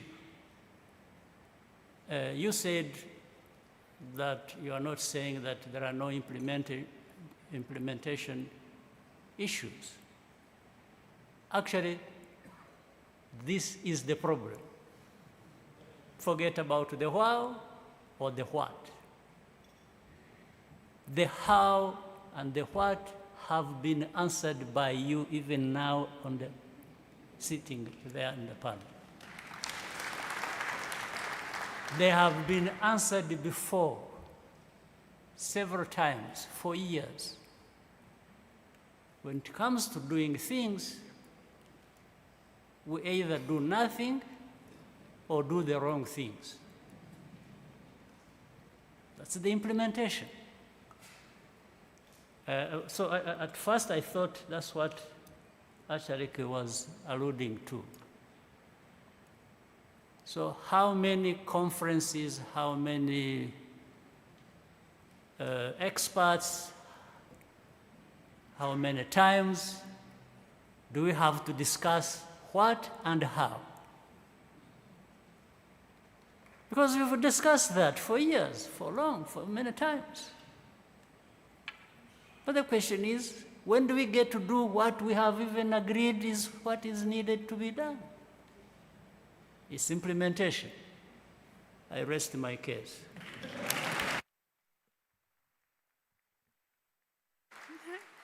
Thank you, Excellency. Yes, Dr. Celestin. Clementine, the moderator, is putting me in a difficult situation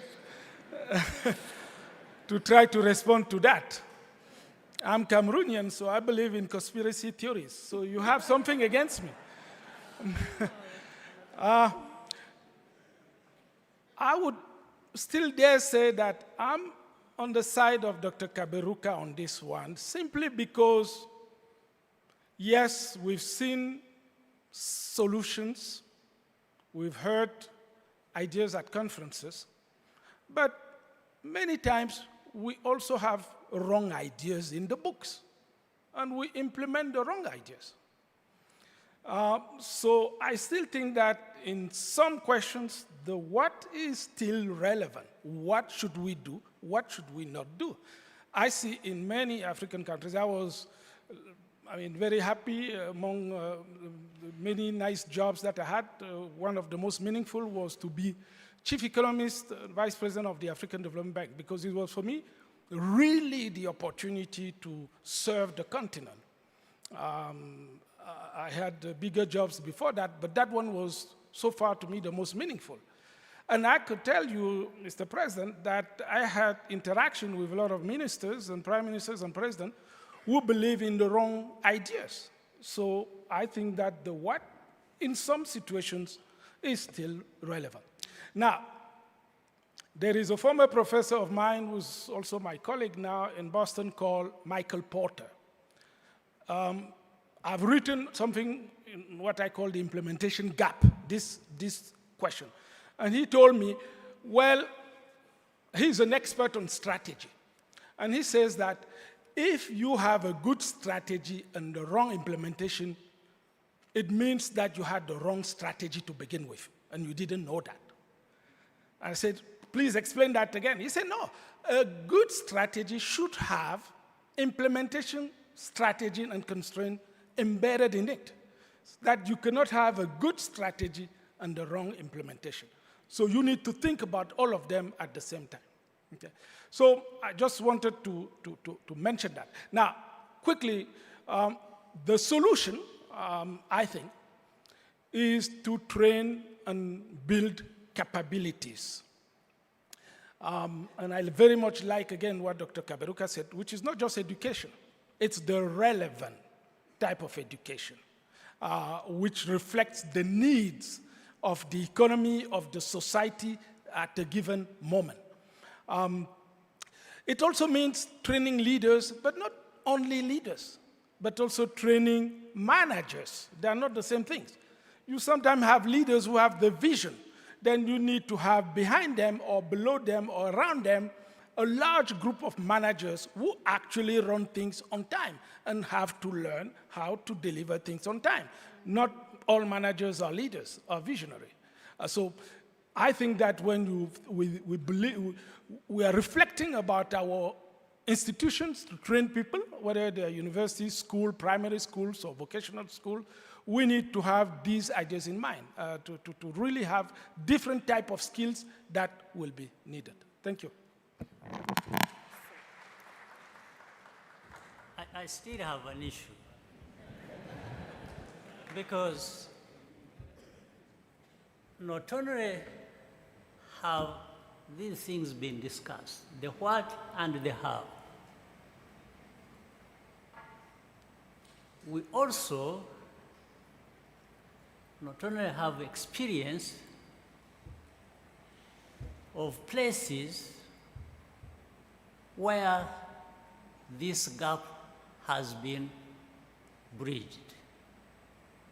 We have references to make in different parts of the world how things have happened. So that means the what, to an extent, has been answered. Because we're asking the what of two kinds. What do we have to do ourselves? Rwanda, the continent. And then there is the what that has been answered in other places by other people to get to where they are that we want to be. So, of course, countries have different contexts. But this does not preclude the point I'm trying to make. Saying, then you learn from the experience of other places who have answered the what in their context. That brings you closer to understand the what in your context. And therefore, do it.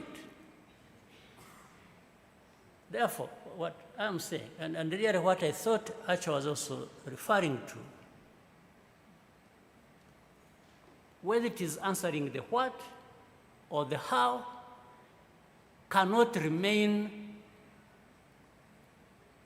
in perpetuity as a question being asked without coming to a closure of saying, my what to my problem, my how to deal with the problem is this one. Because I have learned from other experiences, even of different contexts, but I have been hearing, I have learned from my own experience as to what and how. You know, we have even gone to the extent, precisely something you covered as well here on the panel. We have even gone to the extent where we are now being told from outside as to what and how. And the people just go for that because somebody has told you the various circumstances you have explained very well. So we have to sit back and people walk to our countries, well, they come by air or by ship, or they did that long ago. But they tell people, you must do this, you need to do this. And in fact, tie that to the money or the means they are giving you to be able to do that. And people have shifted their minds from what they actually know that should be done, that we have discussed and debated, to what they are being told they must do because they need that money that comes with it to implement it. So there is something lacking on our side in terms of ownership of ideas or even learning to do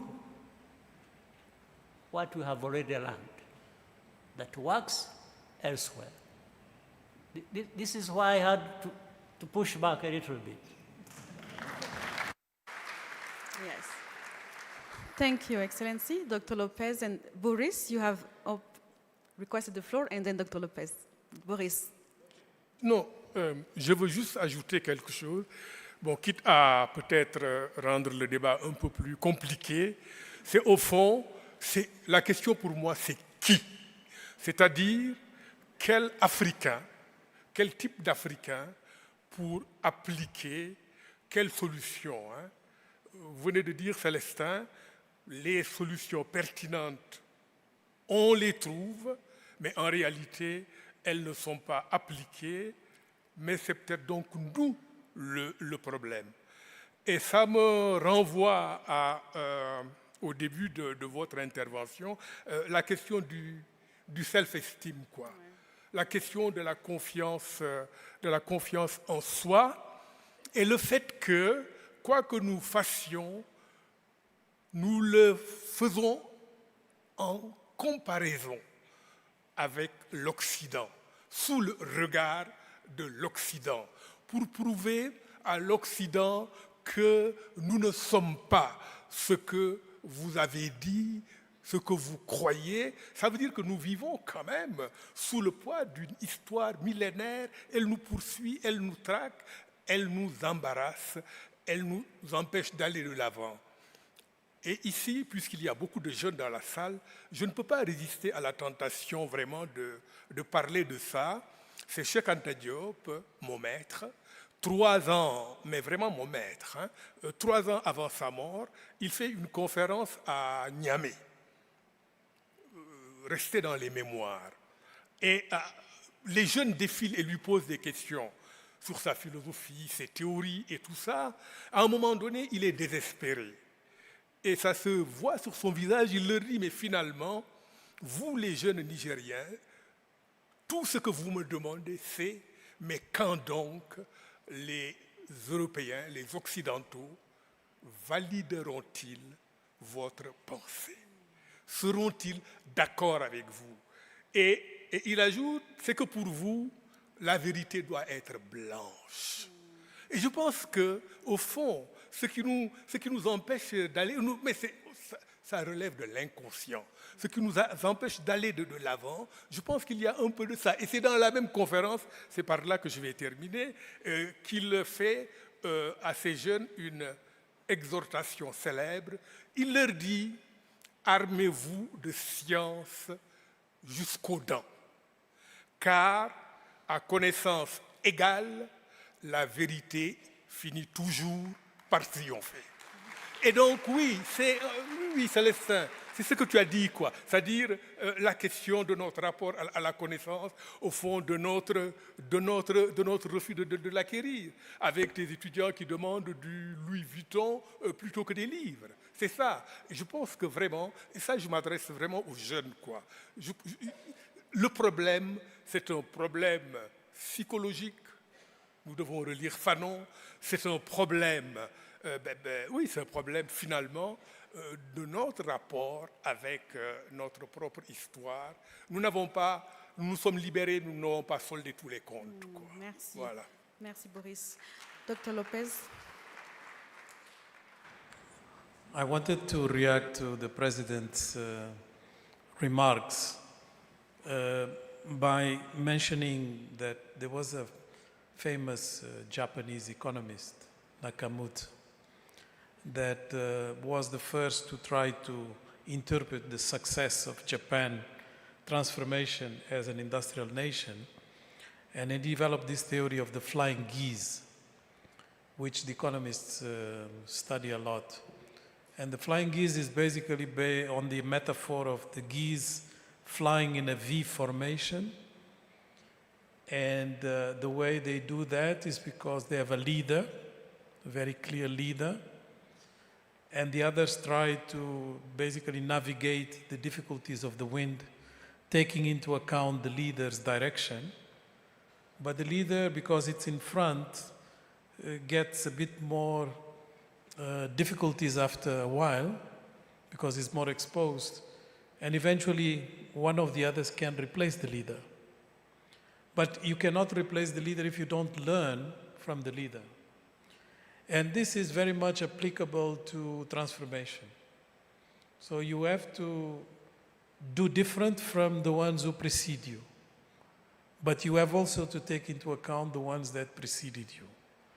Historically, our transformation is very much influenced by the group of countries that have succeeded in that transformation more recently, and those are the Asian, Southeast Asian countries and China. And because 30 years ago we are at the same levels of GDP per capita, and now, it's a distance is quite considerable. So if you take that lesson into account, Acha, I don't think the issue is about the how and the what, but rather, how do you make sure that you learn from those who precede you, and you have the capacity to actually instill some novel dimensions. And this requires leadership. We go back to the same discussion. And leadership, I wrote a book some years back that was titled Ownership, Leadership, and Transformation. And it was to try to demonstrate that you cannot transform if you don't have those two ingredients, the leadership and the ownership. And the ownership is very much a reaction at that time to the fact that all of a sudden, the international organizations, the bilateral donors, were descending on Africa to say, now you need to do ownership. They were telling us to do ownership, but they defined what ownership was. So it was quite an amazing paradox. So the donors are telling you that you should exercise ownership, but they are telling you what ownership is. So it's like, to just make an anecdote of it. I don't want to insult Celestin, that was in one of those organizations.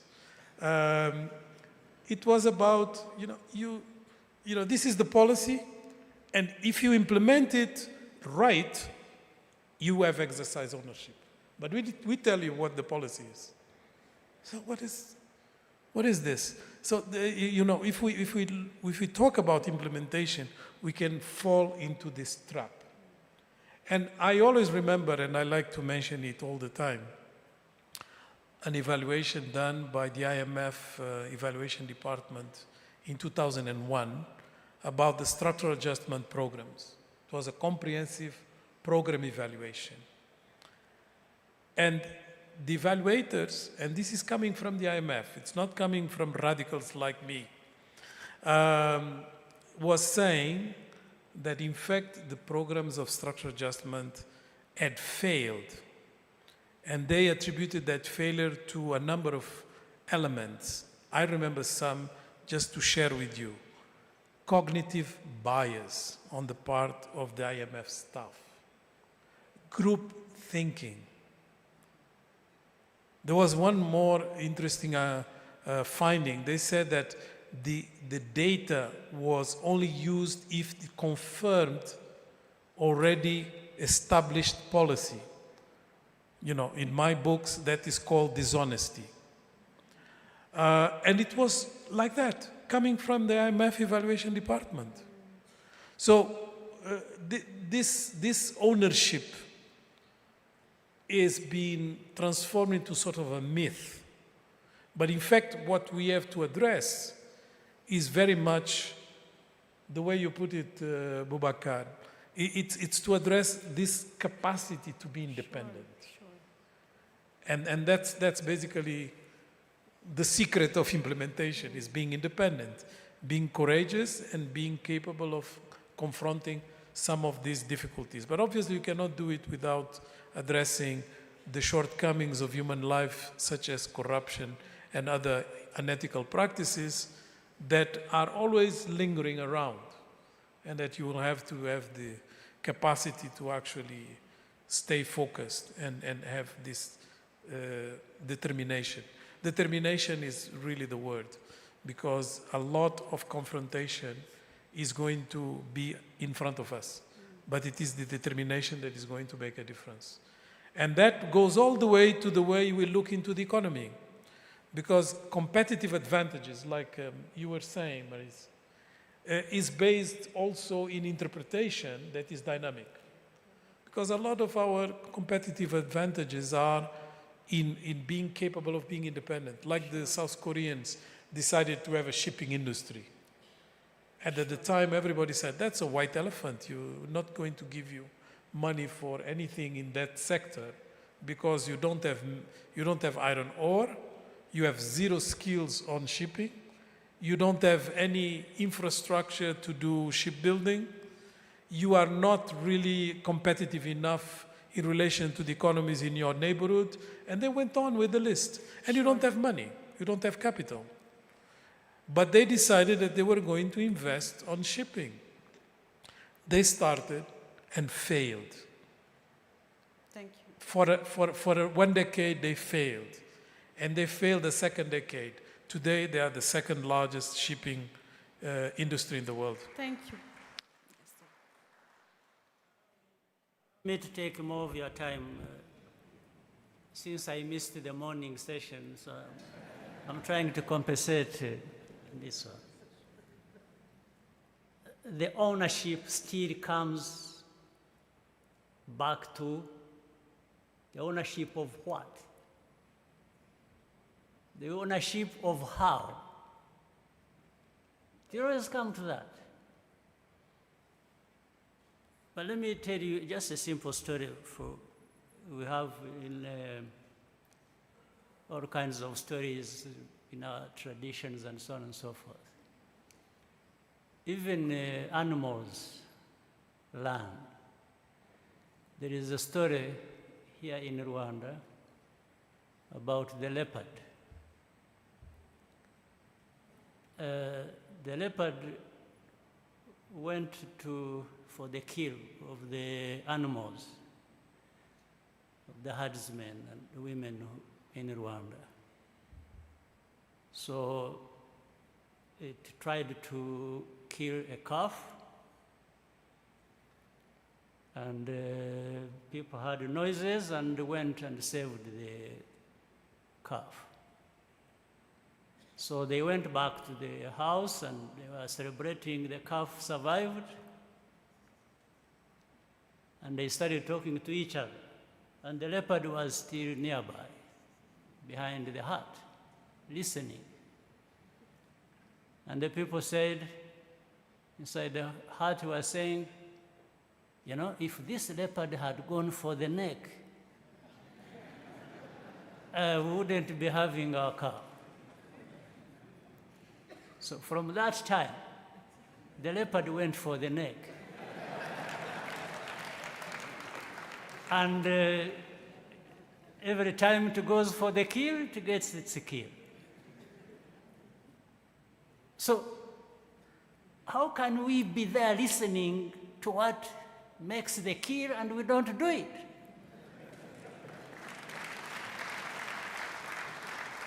That's the summary of it anyway, so thank you for... Thank you, Excellency. I would like to ask Dr. Donald to kind of summarize and close out this session for us. Give us some of your thoughts on the final position on this, because it's a hot debate. How do we go about it? That's a big job for me. I'm not sure I'm the right person to do that. But let me say this.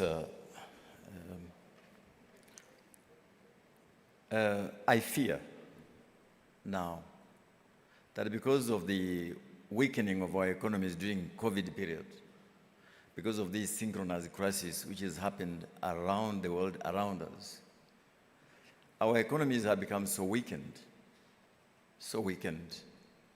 that, for example, a country in West Africa, please no names, which was the first one to go to the IMF and begin general economic reforms, is back to the IMF today. Please, no names. Why? A combination of domestic indiscipline, macroeconomic indiscipline, and these external shocks. So as a result, they have lost what I call political space, fiscal space, policy space. The decisions they're now implementing are not their decisions. Why? Because during the days when things were very good, they did all the wrong things. They ticked all the wrong boxes. Massive borrowing, for example, massive spending, huge levels of the deficit, without building the resilience for when the days will be difficult. I can think now of about 14 countries in Africa who are in that phase. So the first thing I think our message we're passing here is that restoring that degree of economic independence begins by economic discipline. When you lose that discipline, you lose that ability to implement your own policies. This is what Carlos is saying. Number two, you have to exercise that discipline with a lot of equity, social equity. What is bringing many of our countries down is that in terms of getting things done, a lot of inequities are implemented. So you have sections of society who feel frustrated, so they check out. You can see that in the whole of the Sahelian belt. So I think the message which I'm hearing from here is that we are at such a point in Africa's transformation journey where we need to restore, first of all, our equal place as a partner in the global economy, able to make our own choices. It does mean we're equally wealthy, but we have the same voice. That's number one. Number two, again, this is what Celestin was saying and our colleague here.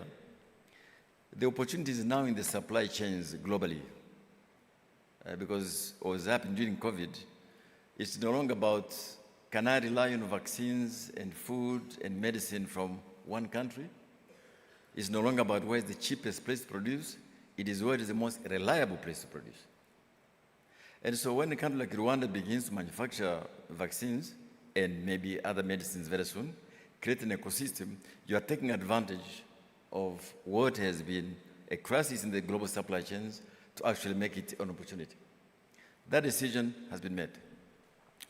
I think number three, which I think is equally important, is that because of the uncertainties which I was mentioning around us nowadays, and because of the weakness in international cooperation, Africa has to exercise its own agency. And here, Mr. President, I want to say, I think maybe agreeing with you here, I think the reform of the African Union and the inability of our continental organizations to function effectively is a very big break on what we're trying to do. We have got islands of excellency, like Africa's Center for Disease Control, for example, at least until recently, which was an island of excellence. But we need to get African institutions to function, because without them, we shall be acting individually, and that is suboptimal. Now, to my friend Archer, I've seen many countries with plans done by McKinsey. They usually pay $1 million for that. I think you need to do what Celestin has been saying, please. Always attach an implementation schedule to it and timelines so that you can come late and assess what has been done. But I think we're giving here a message of hope and among the young people that if Rwanda began from such a difficult position and is where it is today, it has not resolved all the problems, but it's possible for all the African countries to exercise their own agency, even in a very difficult global environment like we're facing now. So thank you. Thank you so much. I think it's very excellent, and it's a message of hope that the good political values is really the foundation of how we move forward. I want to go back to our MC to see if there is any questions in the room. Thank you, Clementine. Your Excellency, we were looking to close this panel. And before we close, we'd like to see if you would like to share a few words of closing. No? Thank you very much, Your Excellency. Thank you to our esteemed panelists. A lot was said, a lot to think about, but the focus and the guidance we've gotten from the chairman is, a lot of it is about implementation. We already have the how and the what. And so that's feedback for us young people specifically. Thank you very much for your time. As we close, I want to remind everyone that as a family, we will share together lunch after this. And I also want to encourage you that we keep up the momentum, the discussion as we come into RPF Congress tomorrow for those who will be here. Thank you very much.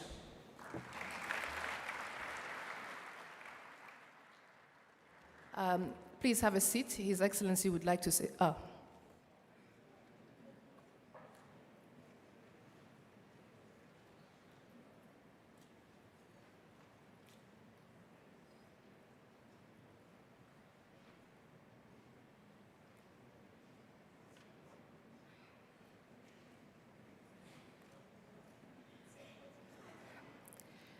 His Excellency just reminded me that for those who are here and were invited today, you are also invited and welcome tomorrow. Thank you, and see you tomorrow.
televiziyo Rwanda rero nk'uko mwakomeje kubikurikira inama mpuzamahanga yateguwe n'umuryango FPR Inkotanyi cyangwa se RPF International Conference imaze kugana ku musozo yateguwe mu rwego rwo kwizihiza imyaka 30